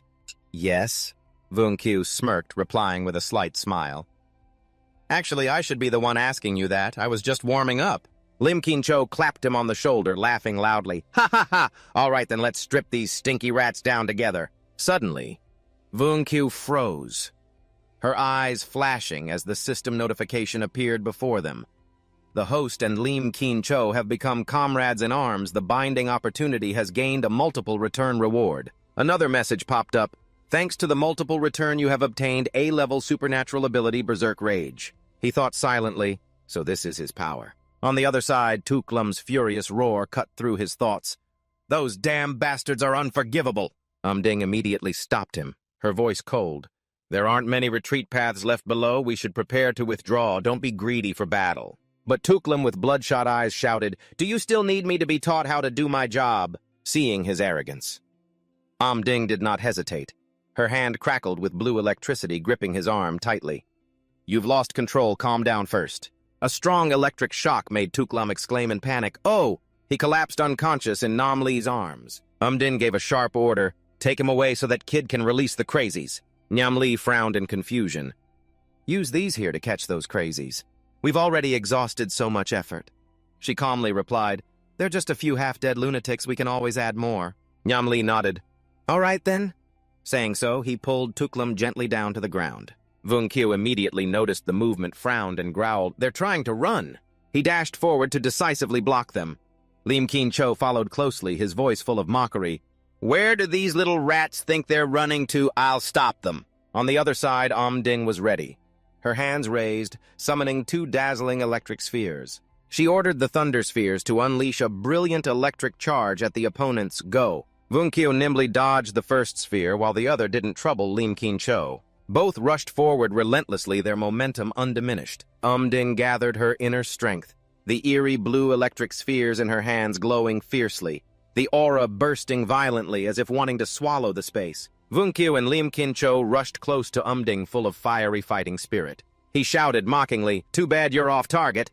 Ding narrowed her eyes, the long scar on her face gleaming with malice. Her eyes full of contempt swept over the two. "Is that so?" Her hands clenched tightly. The bright electric stream flared up the sharp aura enveloping the space. The electric sphere above suddenly exploded, creating a violent shockwave. The tremendous power made the room shake, rocks falling like a storm. At this moment, Lu Hua and Trio Anvin were startled and exclaimed, "What's that?" 10 huge boulders crashed down, powerful enough to crush everything. Lu Hua hurriedly bent down, crossing his arms to shield Trio Anvin carefully. Meanwhile, Vunkyu and Lim Kin-cho combined their strength-wielding swords to confront Ding. Suddenly, both were alarmed by movement behind them. Thick clouds of dust and smoke blocked their view. Falling debris clattered loudly, echoing sharply. Ding smiled slyly, her voice arrogant. "Hey, where are you two looking?" Vunkyu and Lim Kin-cho realized they had fallen for a diversion tactic. Both quickly shielded their eyes from the fierce force. What a mess. The space was now desolate, covered in smoke and dust rubble piled in heaps. Lim Kin-cho shouted anxiously, "Are you okay?" Vunkyu groggily crawled up and shook his head. "I'm fine." That move of hers had no damaging force. Already running away. Suddenly, through the dust cloud, Lim Kin-cho shouted fearfully, "Damn it, Lu Hua!" Yes, Vunkyu also loudly called out to Trio Anvin, but silence answered in the space. Under the pile of rocks, Lu Hua curled up, eyes tightly shut, voice trembling. "Am I about to die?" And despite severe injuries, Trio Anvin was barely breathing. Weak eyes, her vitality nearly drained, but she still forced out a purple energy to hold back the collapsing rocks. Her voice hoarse, "Hey, how long are you going to keep pretending to be clueless there?" Lu Hua suddenly snapped back to reality. Trio Anvin, struggling to speak while gathering strength. "Although you rushed to save me, I'm touched, but you pressing on me is still really inconvenient." Lu Hua forced a smile and quickly stepped back. "Sorry, almost forgot your ability is metal manipulation." Trio Anvin coughed up blood staining her hand, her face contorted in pain. Lu Hua's eyes widened in horror. Coughing up blood, she hurriedly supported her comrade, voice trembling. "Are you okay? Is your body still holding up?" Though exhausted, Trio Anvin weakly uttered a few words. "I'm fine." Suddenly, a sound echoed from outside. Lu Hua immediately listened carefully, then shouted hopefully, "Do you two hear that? We're here." Lim Kin-cho recognized the call and pointed directly at the pile of rocks where they were. Instantly, Vunkyu emitted brilliant amber energy, lifting the large rocks. He rushed over, eyes anxious. "Are you both okay?" Lu Hua and Trio Anvin, though battered, finally broke free. Lu Hua sighed in relief, voice shaky. "Thankfully, you two arrived." In another corner, Tuong Khan curled up in the dark corner, looking cowardly, grinding his teeth and complaining, "What kind of people am I messing with here?" And his subordinate panicked. "Big brother, let's run." Tuong Khan frowned and pointed to the door ahead. "There's an exit, or should we quietly leave?" And he chuckled smugly, "Hee." Both tiptoed carefully through the room. Vuonkyu's group remained focused. He turned and asked in a deep voice, "Can you still locate their position?" Liam Keen. Chow frowned, looking at his phone. Puzzled. Strange why. They didn't run far, just stopped nearby. He saw a steady light on the screen and stopped in surprise. Then suddenly a piercing scream came from the other side along with noise. Vuonkyu immediately reminded, "You all stay here and wait for us, we'll go check the situation." Lu Hua nodded. "Okay." Outside, two creatures with grotesque mirror-like faces screamed, chasing Tuong Chan and his subordinate, both terrified, running frantically. The subordinate shouted in panic, "Big brother, run fast!" back to the awakened ones so they can be treated. Tuong Chan gave a sinister sneer, clinging to his subordinate's shoulder. "No, I still have another way." The subordinate looked confused. Huh. Without hesitation, Tuong Chan threw his subordinate towards the zombies as bait. The subordinate screamed angrily, "You bastard! Even as a ghost, I'll never let you go." Tuong Chan coldly replied, "Wait until you're a ghost, then talk." Ignoring the cries, he rushed toward Vuong Kyo, shouting, "Save me!" With Vuong Kyo and Liam Kien Chao standing there with cold gazes, Tuong Chan stopped pretending to be scared. Everywhere are cannibal madmen. Like grabbing a lifeline, he grabbed Vuong Kyo's hand, begging, "Please, save me!" Before he could finish, Vuong Kyo's face darkened, frowning angrily. "Save you!" He grabbed Tuong Chan's neck, forcefully pushed him hard, so he hit his head on the pillar behind Tuong Chan's face, turned purple sweat pouring down like a shower. Vuong Kyo gritted his teeth, eyes cold as ice. "Give me one reason not to kill you." Despite the pain, Tuong Chan threatened boldly, "Your sister might still be alive." Tuong Chan's words made Vuong Kyo hesitate. His eyes flickered violently. He squeezed harder and growled, "What did you say?" I, Tuong Chan, pale and suffering, forced out. "The blue-haired one told us it was a precious body experiment just taken away not long ago than you arrived, so maybe your sister is still alive. And please spare me a life. I'll give you money, lots of money." Liam Kien Chao placed a hand on Vuong Kyo's shoulder from behind, voice calm, trying to soothe Vuong Kyo. "Calm down. He hasn't mutated yet. You can't kill him." I, Tuong Chan, took the chance to continue quickly. "Yes, I'm still normal. You can't kill me. Killing me is illegal."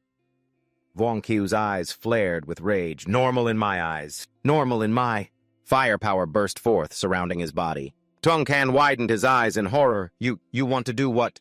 He screamed miserably, feeling the burning heat. No, Vuong Kyo coldly let go, causing Tuong Chan to slip to the ground, trembling. "You were never considered human." Liam Kien Chao called out in panic, "Vuong Kyo, you—" He frowned and turned with a sharp voice. "Let's go. Aren't those awakened ones your real target? If we stay here too long, they'll escape." Liam Kien Chao was stunned and blurted out, "What?"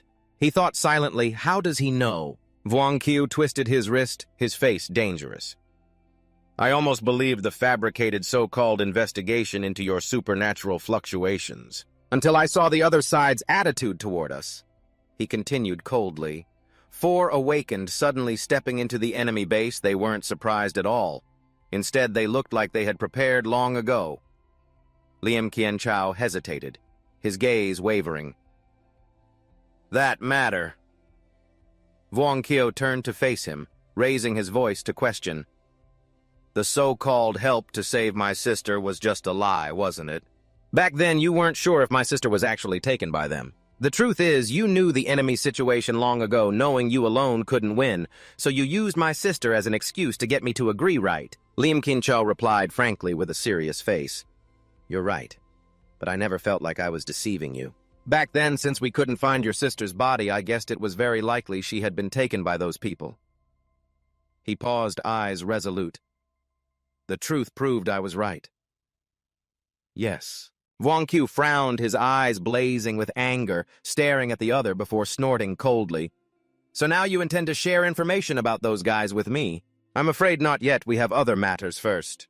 He calmly turned his head after speaking.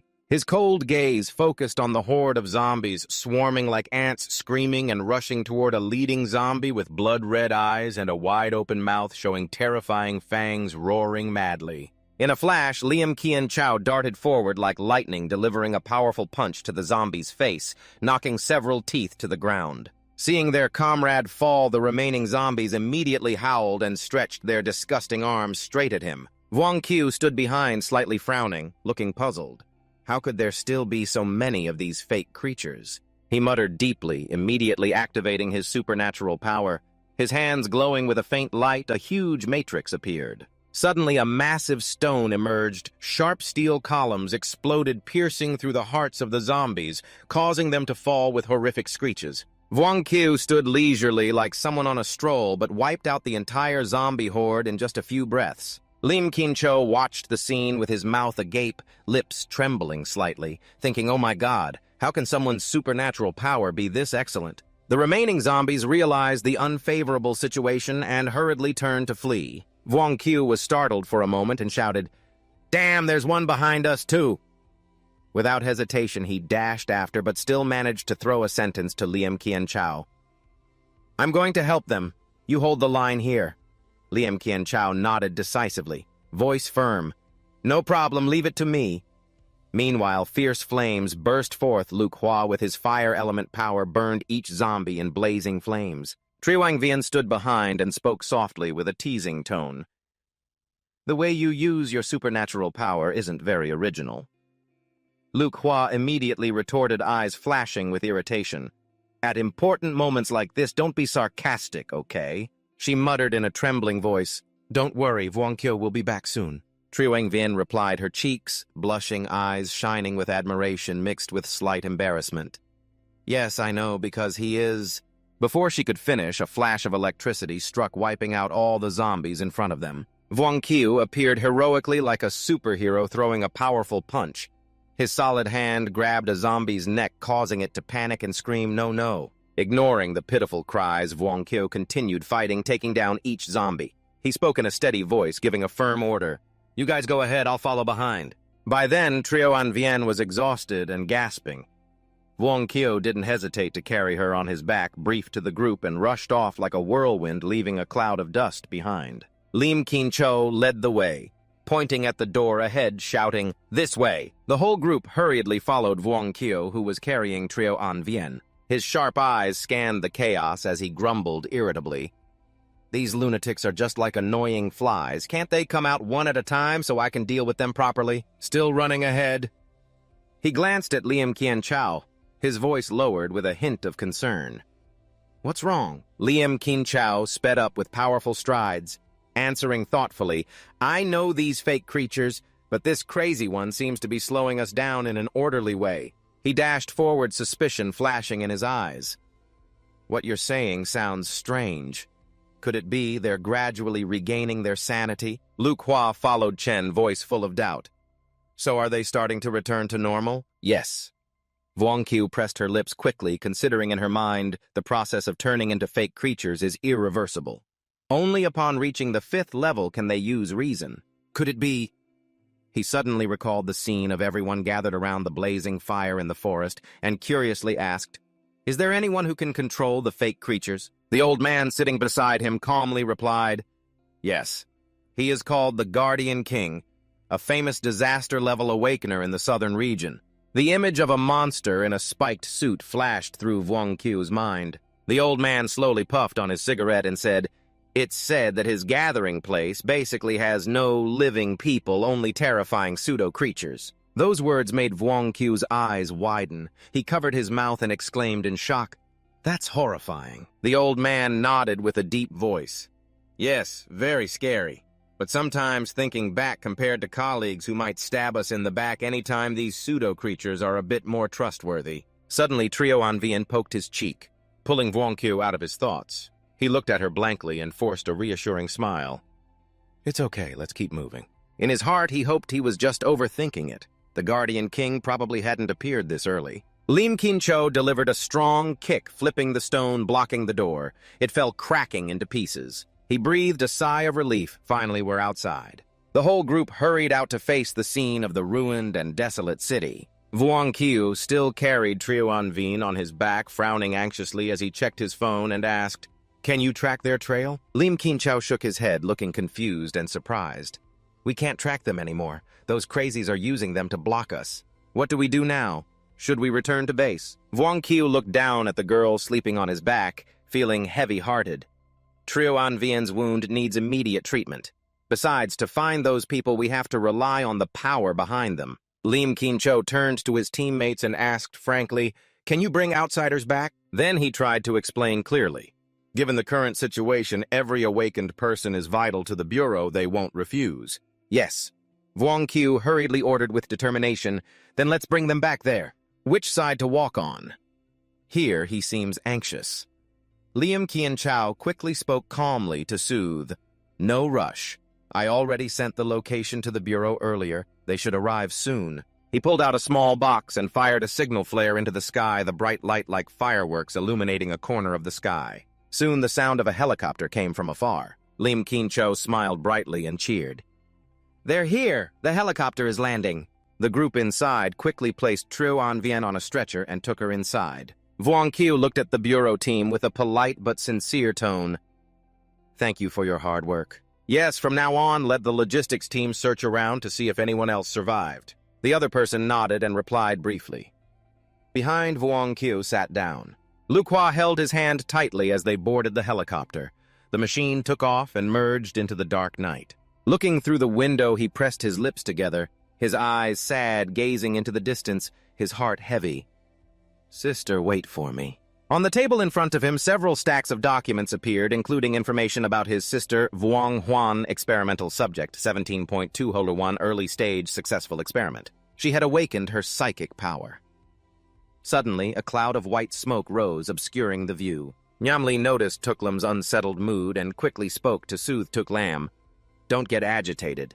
But Tuklam clenched his fists and face filled with murderous intent, cursing, Damn it. He glared and said harshly, Tell me who is that witch, Amdin. She had the nerve to shock me with electricity just now. The three of them were startled as the white dust spread from the table to the floor. Nyamli exclaimed in surprise.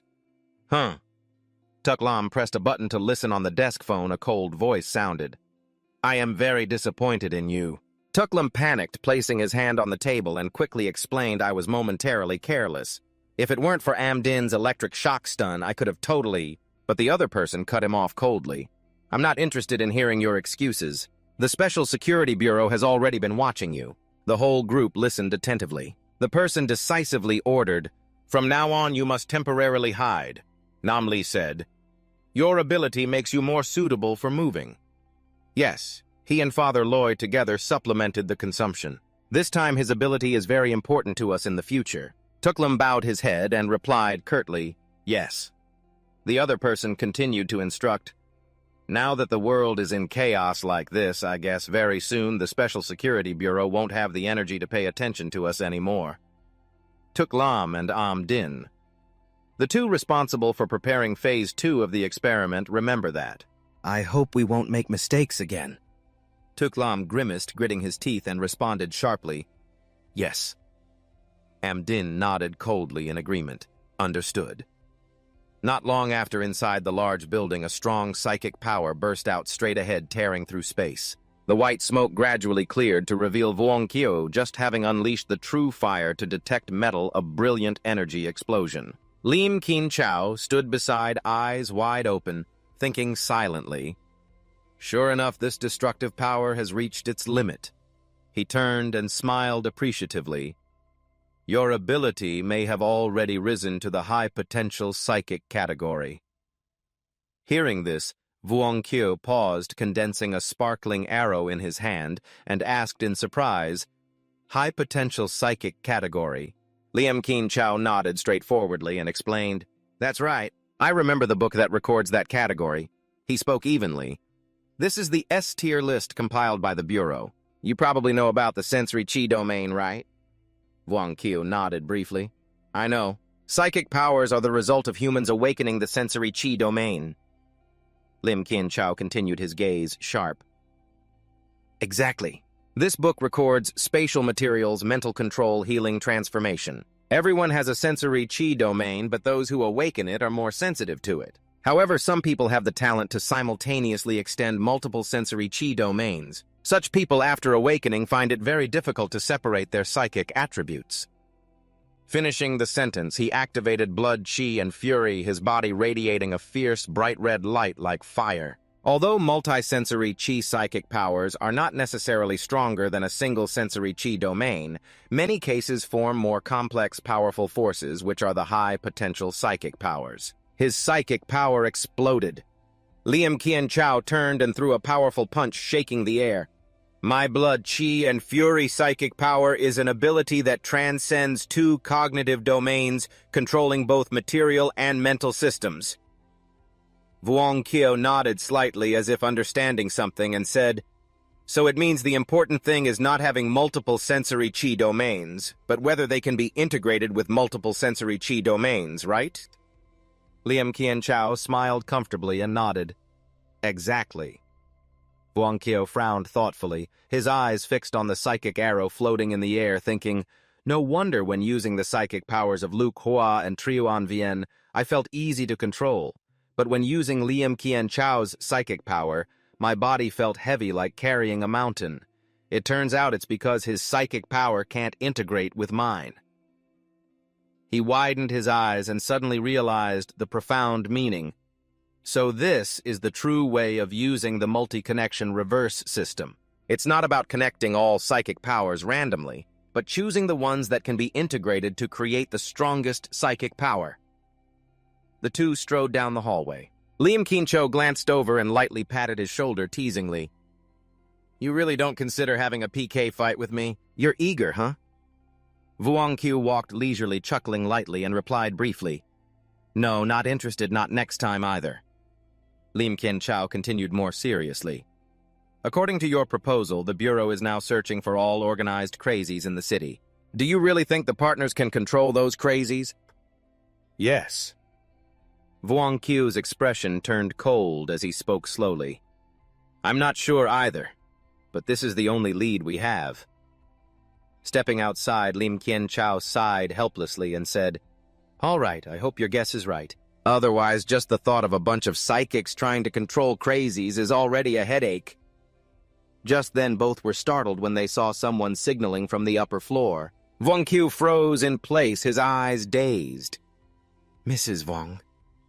The woman with a sorrowful face placed her hand on her chest and murmured, Am I hallucinating? Little Huan, little Qiu, you two must be safe.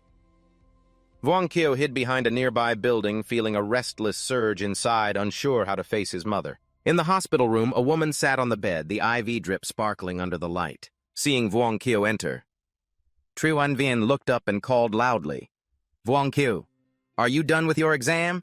He smiled with concern and asked, Yes, finished. What are you drawing? She held up the painting, eyes squinting excitedly. It's of you. In the picture was a kid with bulging eyes and a flat mouth smiling foolishly. Vuong Qiu looked at her bewildered, excitedly asking, How is it? Does it look just like me? He scratched his head and responded awkwardly. Not bad, I'm a bright future, right? He nodded brightly and smiled. Right, a bright future. Vuong Qiu quickly changed the subject. Oh, right, how's your wound? She calmly replied, There's no problem now. At that time, Luke Hua stopped the bleeding for me, but the doctor still hasn't discharged me. On the blanket, scattered sketches were all images of Vuong Qiu with various silly expressions. He silently admired the masterpiece, his heart a mix of helplessness and amusement. Vuong Qiu was thoughtful, his eyes glancing over the phrase, bright future, in his mind, but filled with doubt. Soon the pitch-black night covered the city. In the high-rise building, only 3 rooms had faint lights. He knocked a few times. Liam Qian Chao opened the door with a bright smile and left. Vuong Qiu stepped in and sat on the sofa. Liam Qian Chao handed him a file excitedly. I've already investigated the partner's materials for you. Everything is here. Yes. Vuong Qiu hesitated and quietly asked, Can I take a look? There's no fee for this, right? At that moment, the Security Bureau staff was discussing his joining. They pushed a file toward him, saying, Of course, although this file is highly confidential, we hope you can join the Bureau. This is our sincerity. Vuong Qiu looked down at the file titled Long Rising Tide. The predecessor of the Security Bureau was Luke Com Association. If I join for a long time, they can protect me and my family, but in return, I might lose a lot of freedom, he calculated. If the entire city falls and the related forces leave the south, then I have a real chance to escape. After thinking for a moment, he decisively nodded. All right, I'll join. The Security Bureau guy happily stepped forward and patted him on the shoulder like a close comrade. That's great. I've arranged a test for you tomorrow, but don't worry, for a red level like you, it's just a walk in the park. Yes? Vuong Qiu faced that enthusiasm and smiled awkwardly, replying, Wow, you're very well prepared. He laughed loudly and continued, Joining the security bureau is definitely not a bad thing for you. All right, next, I will tell you about the Luke Com Association. Yes. Vuong Qiu was startled when he heard that name. The guy's face briefly showed mild disappointment. Haven't I told you yet? The secret organization behind those people is called the Luke Cam Association. Vuong Qiu seriously flipped back the file, his heart troubled. What is this about? Isn't the Luke Cam Association a special security bureau unit? Why did it become the group that kidnapped my sister? The guy stood up and walked toward the door, waving goodbye. The Luke Cam Association is a covert awakened organization operating internationally. They often kidnap civilians to conduct experiments related to supernatural powers. Specific cases are all documented in the file you're holding. Just then, the phone on the table vibrated the screen, showing a private number flickering in the dark. Vuong Qiu hurriedly took the phone and quickly walked to the window to answer, Hello? His expression suddenly turned icy cold, and he said, What? Found them already. In Triuanvien's resting room, he listened to the information from the other end. There's a group of fake creatures acting very strangely. We suspect someone is controlling them, but right now, I'm on a mission and can't verify. Vuong Qiu immediately responded firmly. Send me their location. I'm heading there now. He turned to look at Triuanvien. I have to go out for a bit. You stay at the hospital and recover. After saying that he was surprised to see Triuanvien had already changed clothes and was waving with a bright smile, Wow, you're quick with your outfit change, huh? She replied shortly, eyes sparkling. I'm coming with you. Vuong Qiu forced a smile, scratched his cheek, and nodded. All right, then. Outside the city, a heavy atmosphere hung as strange attackers rushed toward the car. Vuong Qiu and Triuanvien gripped their guns tightly. The driver spoke in a low voice. These crazy people are very unusual. Their attacks seem to follow a certain tactical pattern with fake assaults and sneak attacks from behind. Vuong Qiu nodded and replied to the team, We were caught off guard and suffered heavy casualties. Including me, only 3 of us survived. Then he stepped on the gas and drove straight into one of the crazies, sending him flying into the air before crashing hard to the ground. The 3 got out of the car. The driver walked behind and placed his hand on Vuong Qiu's shoulder, his tone grave. I want to ask you two for a favor. If these crazies really have someone controlling them who is trying to kill my teammates, then you must kill him. Vuong Qiu looked at the hand on his shoulder, understood, and nodded firmly. All right, I agree with you. At the funeral home in Than Te, a man was surrounded by crazies. From afar, a chubby guy named Bo Loi sat watching and shouted, Hurry up and add more strength! He smiled evilly with his red-level ability. Just kill the 2 in front of you and I'll let you go. Suddenly, a tall figure burst out from the ground and growled, Found a new target! About 20 survivors gathered around. Bo Loi sneered and said, Don't rush. This is the climax now. Then a crazy person rushed forward and bit the man's arm. Another jumped on top of him, pinning him down as painful screams echoed. Bo Loi frowned with a hint of disappointment. What a pity we almost succeeded. The guy next to him interrupted. This time, strike fast and win fast. Convert those survivors. Don't repeat last time when clearly we could have taken everything but ended up losing it all. Not to mention some crazies let 3 of them escape. Bo Loi stood up and stepped down to the man, activating his psychic fist. The man's eyes glowed red as if losing control of himself. Bo Loi approached and placed his hand on his shoulder, smiling sinisterly. It's okay. You're the captain. I'll follow your lead. At the same time, the radar scanner on Vuong Qiu's phone beeped, a red dot flashing to signal the target was identified. Vuong Qiu exclaimed joyfully, eyes shining brightly, Found it! He looked up with a radiant smile and activated his blood worship power. A bright red aura burst out, enveloping his body. Grabbing Triuanvien's hand, he pulled her along with a decisive voice. Let's get started. She shouted excitedly, Great, let's go! Triuanvien kicked hard into the air, soaring high. The metal element power flashed dangerously. Vuong Kiu quickly followed behind, lifted by swirling white winds around him, gliding with the breeze away from the ground. Both hovered above the ruined city sky, the ground below shrinking like specks of dust. In another corner inside a dilapidated building, a group of survivors frantically held onto the glass door, shouting to block it, determined to stop it. Nam-chi pushed with all his strength in the crowd to hold back the door against the zombie horde, but suddenly another door was smashed open, shards of glass falling everywhere. 3 zombies charged in, their eyes glowing red as they scanned the living. The terrifying scene made everyone scream loudly as they poured in from the back door and quickly ran off. Nam-chi hurriedly pushed up his glasses, shouting, "Quick, climb up the racks!" From above, Vuong Kiu observed the scattering crowd below, calmly assigning tasks.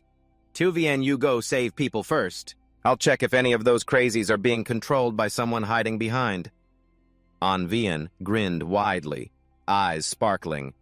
"All right, finally it's my turn to be a superhero." Her figure vanished, diving straight down. Vuong Kiu still hovered in the air, calmly observing, pondering last time in the Liem Kien Chao underground. The radar indicated they hadn't gone far after fleeing. They stopped nearby. He guessed with sharp eyes they must have stayed to command the pseudo-creatures to delay us. Vuong Kiu thoughtfully reasoned, his gaze sharp. The power to control pseudo-creatures definitely can't be activated from afar. If these zombies are controlled, that bastard must be hiding among the pseudo-creatures. He looked back down at the building where the survivors were in chaos, hastily climbing the racks. Like those who were slow and got caught by the fierce zombies, one person screamed desperately, "No, no, please save me!" A bald old man with a deathly pale face was grabbed by a zombie at the ankle and dragged down. Voice faltering, "Save me. I beg you, save me." Nam-chi panicked and called the young man beside him. "Kin-Yim, hurry and save them." Kin-Yim reached out to the bald old man, shouting, "Grab my hand quickly." The old man grabbed at his hand, but suddenly pulled hard downward. Kin-Yim felt something was wrong, shouted, "Huh." The bald old man sneered, his voice sinister. "Sorry, if you're saving people, then save them to the end."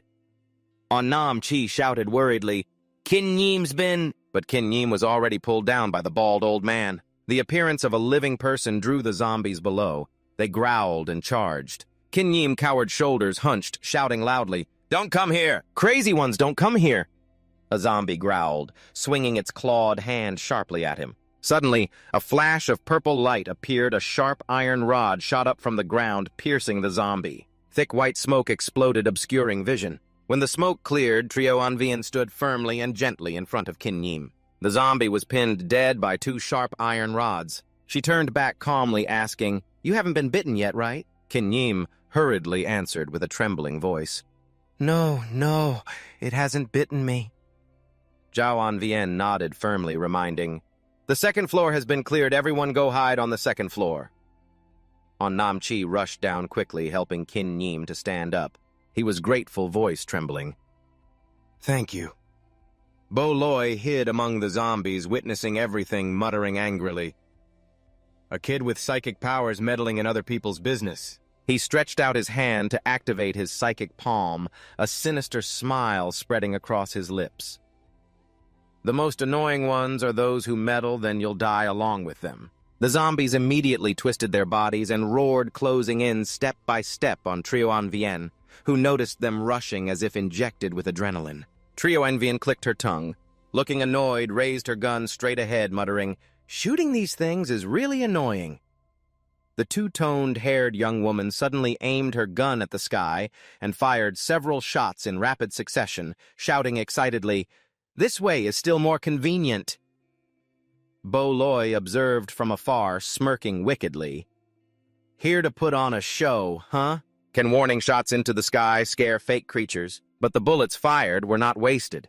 They carried hot, fiery power soaring upward, then raining down like a sudden storm, burning the zombies. Bo Loi, hiding among the zombies, was caught off guard and wounded by the firepower. He panted angrily, shouting, "Let's see if your gun can still be used like this." Vuong Kiu had been waiting for the right moment, smiling slyly. "Where can you run?" "Found you!" Bo Loi panicked, hurriedly commanding 3 zombies to shield him like sandbags, absorbing the attack. He gritted his teeth and growled, "Damn it, this time the loss is heavy." Not only that, The newly added zombies also suffered severe damage, he muttered irritably.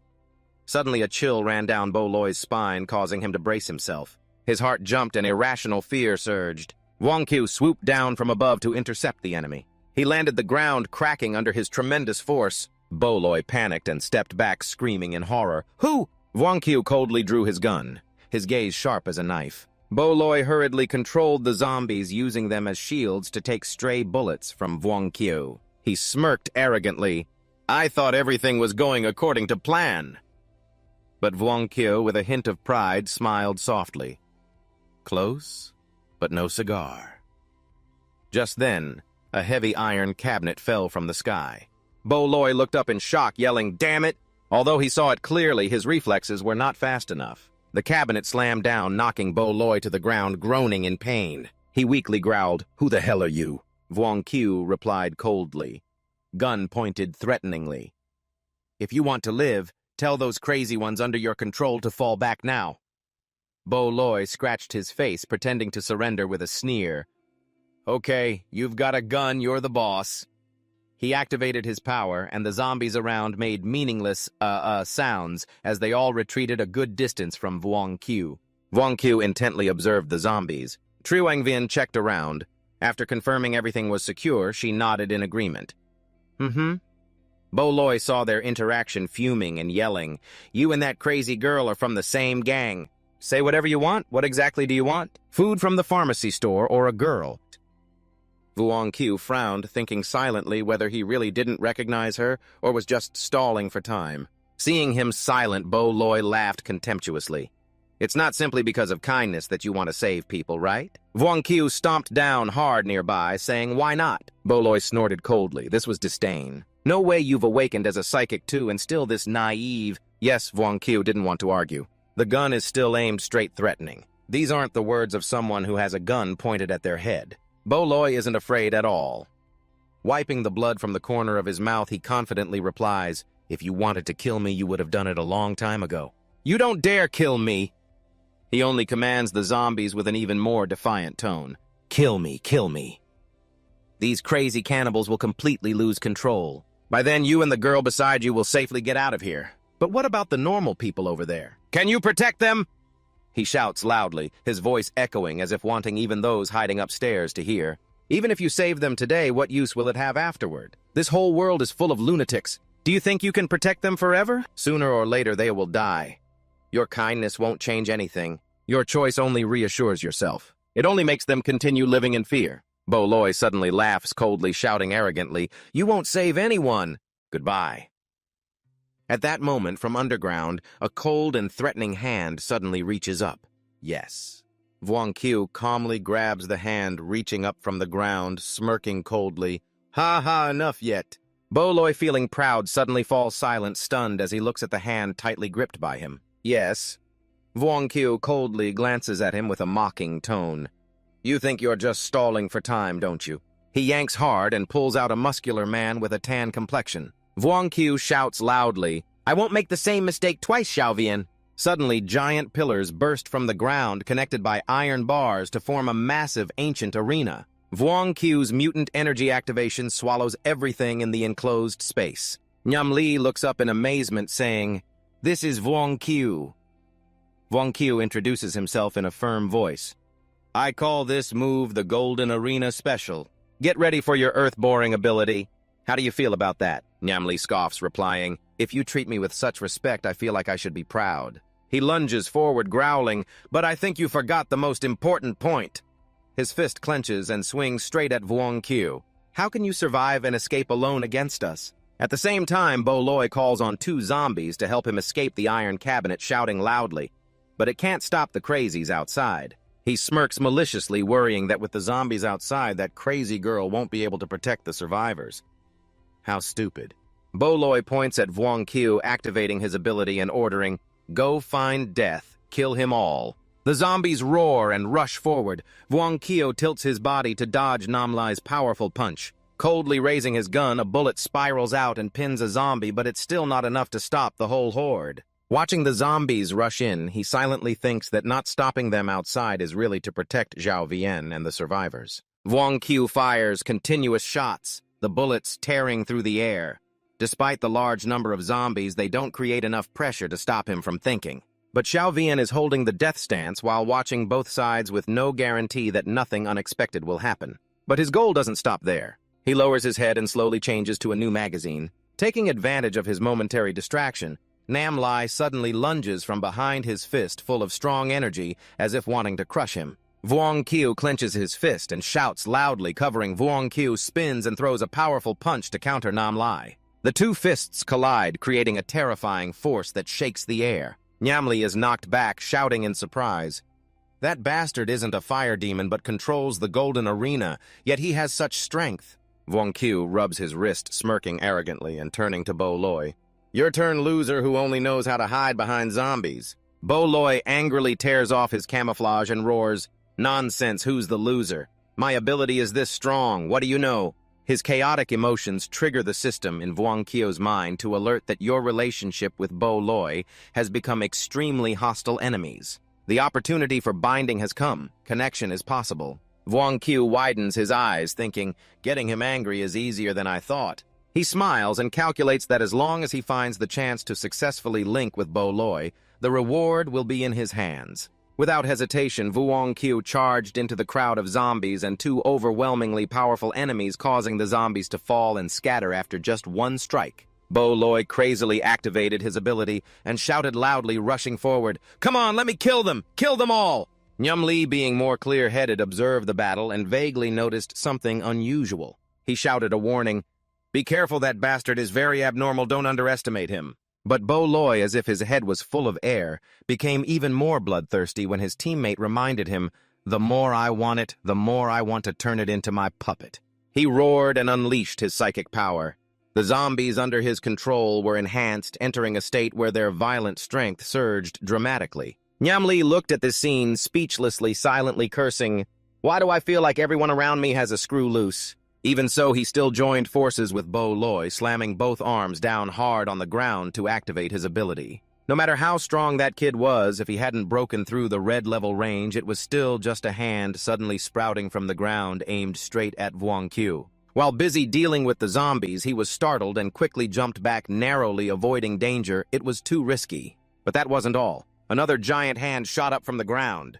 Vuong Qiu murmured suspiciously, Not again. Vuong Qiu calmly deflected the attack, his cold eyes saying, if he couldn't dodge, he'd just take it head-on. He swung his fist and smashed the giant earth hand into pieces. Not bad, but if it weren't for my arena isolating the ground, your power would be even stronger. Nyam Li witnessed this and became even more certain, silently thinking it was just like the kid I dragged underground last time. Power far beyond ordinary people.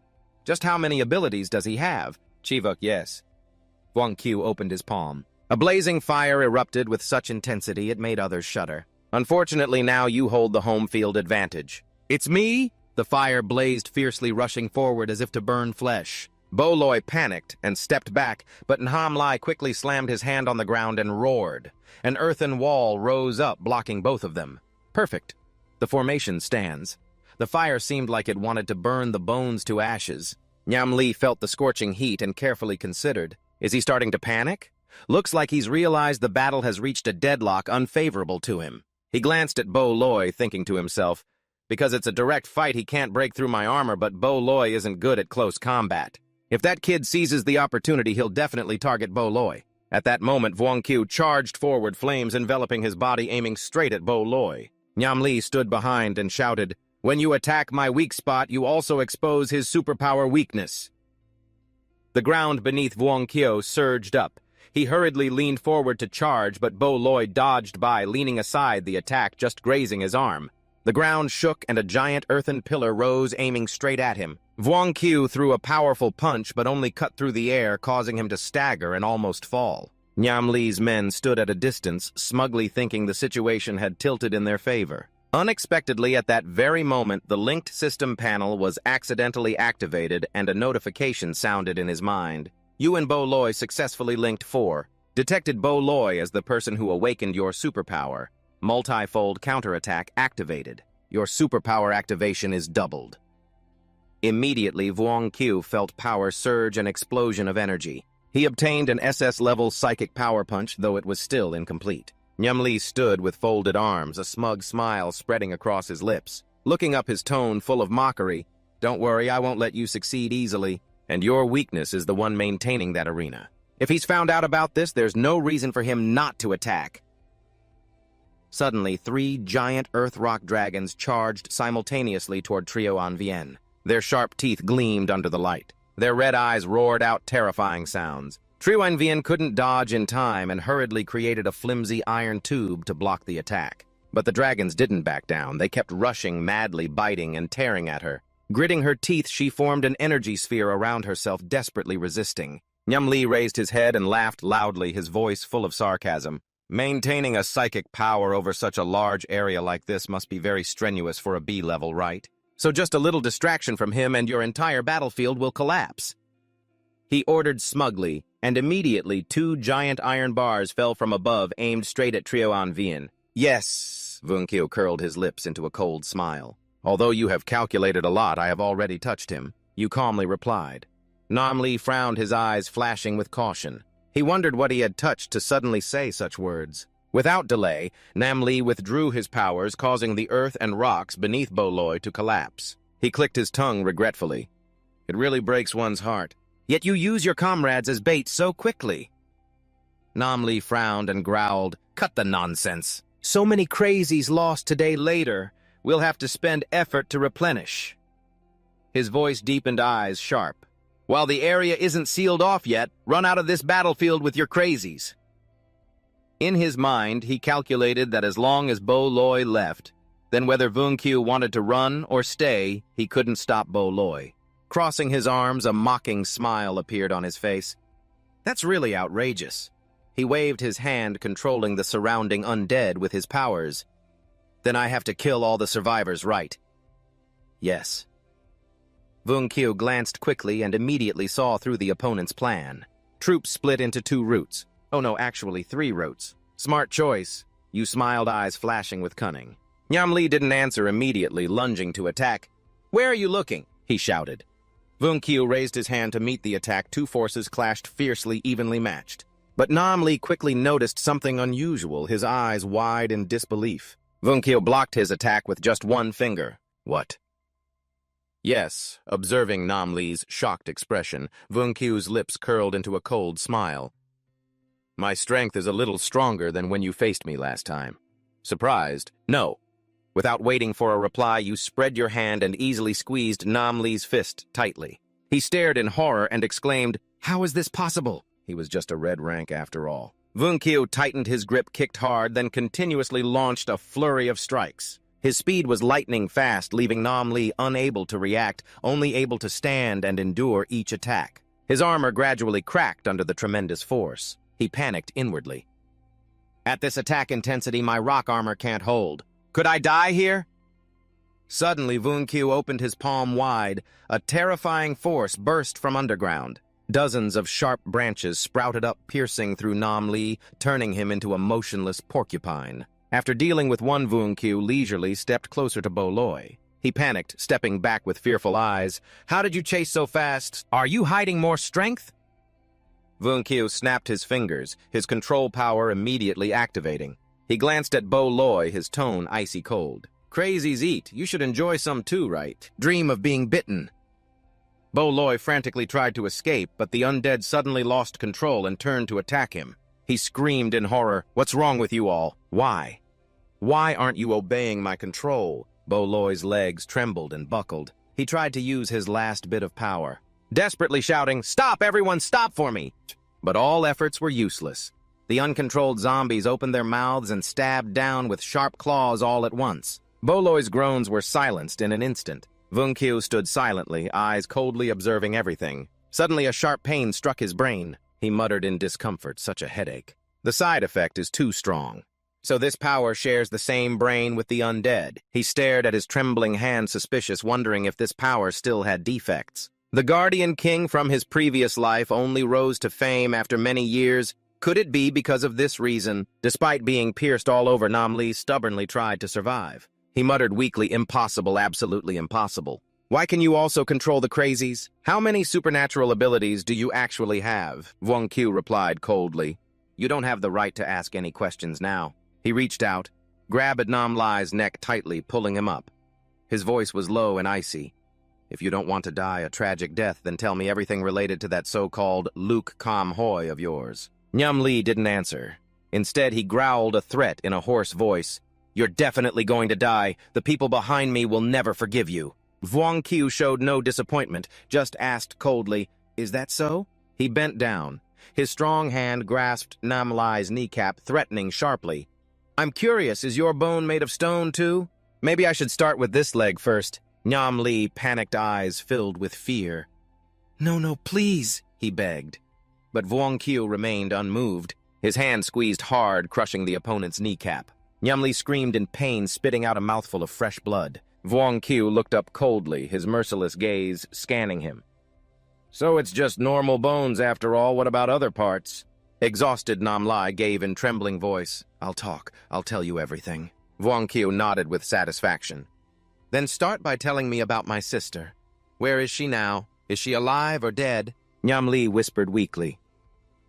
Your sister is not dead yet. She has passed the first stage of the experiment. Before the second stage begins, we won't let her die. Vuong Qiu frowned, eyes sharp. What experiment? Nyam Lee began to explain tremblingly. It's a supernatural seed experiment. The first stage is using a normal human body to nurture the supernatural seed. Your sister has now merged with the supernatural seed. He pondered a vague memory flickering in his mind. The term supernatural seed sounds familiar. Carefully, he asked, What about the second stage? Just now you said what is the second stage of the experiment. Nyam Lee answered with difficulty, The second stage is to make the supernatural seed bloom and bear fruit. Vuong Qiu squinted, his voice icy cold. So what happens to the person implanted with the seed? Nyam Lee shivered. That person will become fertilizer for the seed. Hearing this, Vuong Qiu exploded with anger. He tightened his grip on Nam Lee's neck and growled, What did you say? The man cried out in pain. No, please, trembling. Nam Lai begged, Don't kill me, I'm still useful. I know where the second stage experiment is conducted. Vuong Qiu released his grip cold as a blade. Hurry up and tell me. Nam Lee hurriedly confessed, It's under the parking lot of hospital number 2. We were assigned there waiting for the right moment. Vuong Qiu frowned, voice sharp. When is the right moment? Nyam Lee shook his head, trembling voice. I really don't know that I just follow orders. He stared piercingly. Whose orders do you follow? Nyam Lee was terrified, lips moving, but dared not speak. I can't say if I do, I'll die. Vuong Qiu opened his hand. A sharp piece of metal glinted in the air, squinting, his threatening voice cold. If you don't speak, you'll still die. I guarantee you'll die a miserable death. Nearby, the Vong Sin Gia group opened their mouths, growling and starting to tear into their meal. Bo Loi suddenly woke up, eyes wide in horror, as the zombies lunged at him, ripping flesh from his body. Fear and gut-wrenching pain made him tremble. He muttered hoarsely, These guys really stink. Like then, Bo Loi's memories suddenly drifted back to painful past moments. He recalled days of bullying when cruel kids pushed his head to the ground, constantly cursing, You damn fatso, you think you're tough snitching, you got me punished by my dad. Bo Loi weakly defended, I really didn't snitch. It was the teacher who found out after calling my dad, but the bullies didn't care. They shouted even louder, Snitch all you want today, you'll have to rinse your mouth clean. That day, accused of snitching, Bo Loi was brutally beaten. When it was over, he dragged himself home, body covered in wounds, heart heavy with pain. A woman passing by saw his pitiful state and asked, What's wrong with your face? Did those kids bully you? Afraid of harsh punishment, Bo Loi hurriedly denied, No miss, I'm okay. After speaking, he ran off headlong without daring to look back or say another word. Inside, he was screaming that it was all because of her that she followed justice and caused me to be beaten. Bo Loi fled with a chaotic mind, wondering what the difference was between justice that couldn't be fully realized and those who bullied him. While running, he collided with someone else. His heavy body fell onto the pavement. Out of habit, Bo Loi tremblingly muttered an apology. The person he collided with was a beautiful woman. She smiled and extended her hand, speaking kindly. Are you okay, Bo Loi? Staring in awe at her beauty, she then gently asked, If you had strength, would you seek revenge on those who bullied you, or would you forgive them? Bo Loi was stunned. The question made his expression blank, revenge or forgiveness. He looked at the girl, feeling she was like an angel, even more sacred than an angel. The answer had long been in his heart. He bluntly replied, I want revenge. I want to take revenge on all of them. That day, Bo Loy's life completely changed. He began to fight back, strangling those who had bullied him, using force to return all the pain he had endured until they collapsed at his feet. In a deserted alley, the bullies knelt, begging for mercy. Trembling voices from the fat kid. "Please spare us."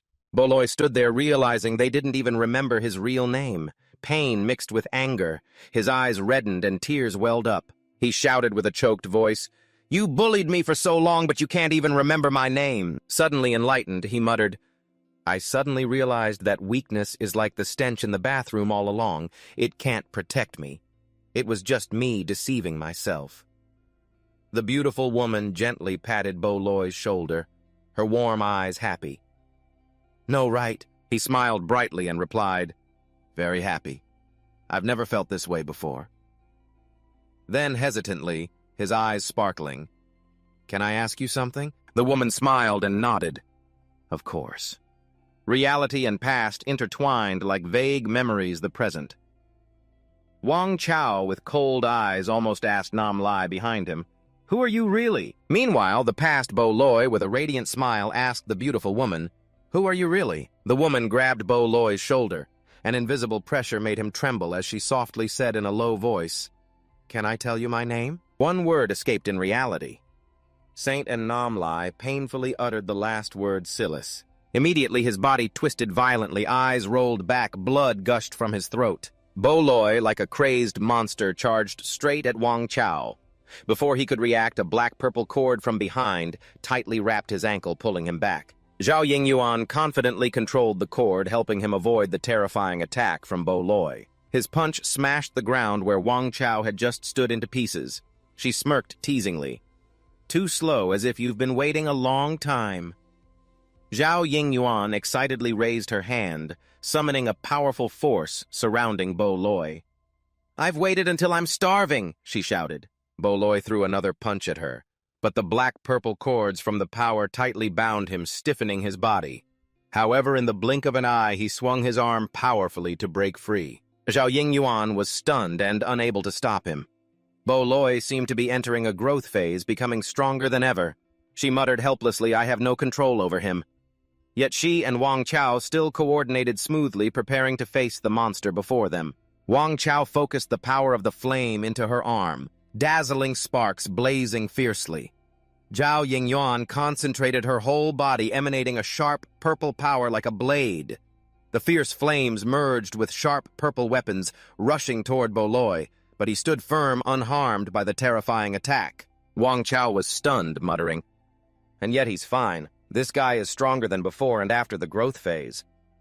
Bo Loy easily neutralized the attack, took a step to gain momentum, clenched a huge rock in his hand, jumped high, a terrifying smile spreading across his lips, aiming straight at the two below. The huge rock was thrown down with terrifying force.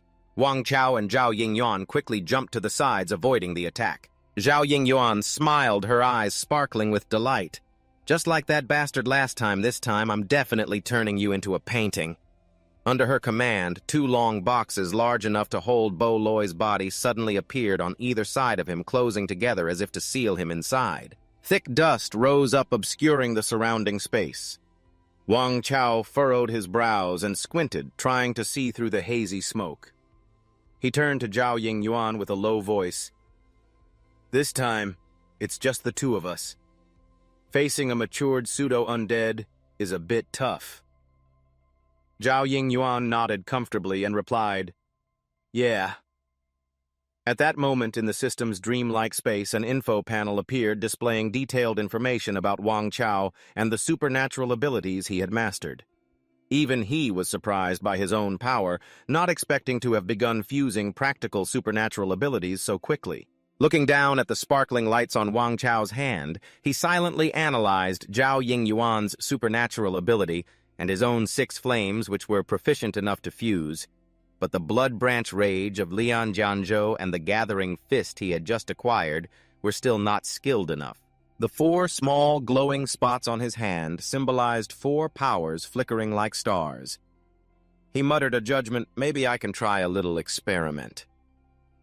At that moment, the system frame popped up again, notifying that it detected he was attempting to fuse supernatural abilities and was conducting a check. After confirming the fusion rate reached the permissible level, the system asked if he wanted to proceed with the fusion. Wang Chao intently looked at the fusion rate on the system panel, a surge of indescribable joy rising in his heart. So it really can be done. But when he saw the fusion rate was only 67%, he briefly frowned. Choosing between supernatural powers was not yet the optimal solution. With little time left, he decisively pressed the yes button on the screen without hesitation. Immediately, a strange sensation arose in his body. Sharp fragments mixed with blazing slashes burst out, accompanied by a painful scream echoing. The 4 fragments gradually merged to form a giant entity glowing bright red. The system immediately announced fusion success. You have obtained an SSS-level Fire Flame ability, and your pseudo-creature upgraded to Mountain Fire rank. Behind Wang Chao, a giant warrior appeared, proudly clad in blazing armor, fierce flames radiating overwhelming momentum. After unleashing his full power, he panted, leaning on his knee, muttering, "So this means it really worked."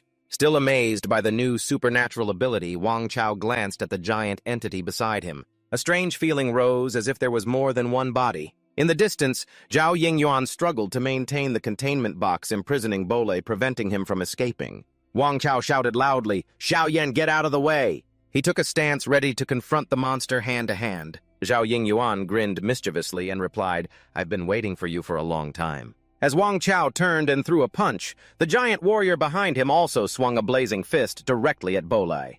The terrifying blow sent him flying into the air, creating a fierce explosion.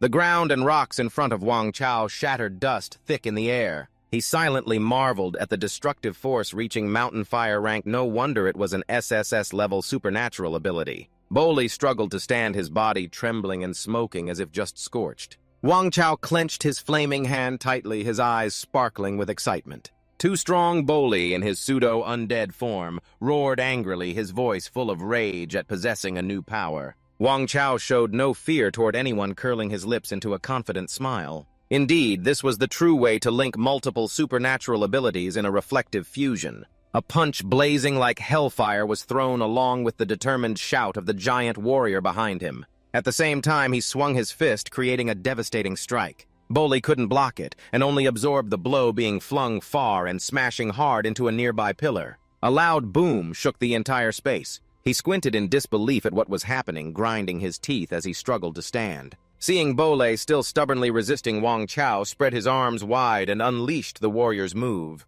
Behind him, 2 fierce spinning fireballs were also launched. "If you've become a pseudo-undead, then you might as well go die." Following his command, the 2 hellfire-like blazing spheres hurtled straight toward Bole. Helpless, he could only stand still and take the full brunt of the attack. His entire body was engulfed in a sea of flames. The fire flared fiercely and then gradually dispersed.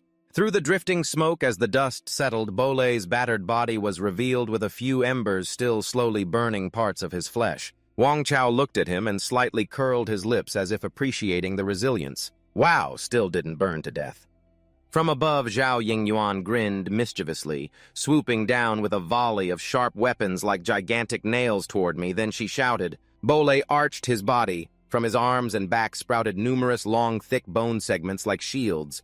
But Zhao Yingyuan did not hesitate at all. Gathering all her determination, she clenched a sharp nail, tightly took a swing, and threw it forcefully. Following were sharp spears flying swiftly forward. The strike caused a shocking explosion, smoke and fire bursting across the sky. That very attack pinned Father Loi to the pillar behind, sending him to the heavens in the most tragic way possible. His whole body was bruised, bones breaking one after another like falling leaves. Even Vung Qiu looked at Triwan Vian with admiration, silently marveling at her strength and determination. Triwan Vian seemed to suddenly become stronger than ever before. She raised both hands high, a proud smile shining brightly on her lips. Vung Qiu helplessly scratched her head and muttered that just because of competition, she broke through to the pink star level. Triwan Vian skillfully controlled the fake undead creature before her with her power. But full of joy, she wore a satisfied smile. Fortunately, the drawing was preserved. Even in her excitement, she climbed onto Father Loi's shoulders, making Vung Qiu only shake her head in dismay.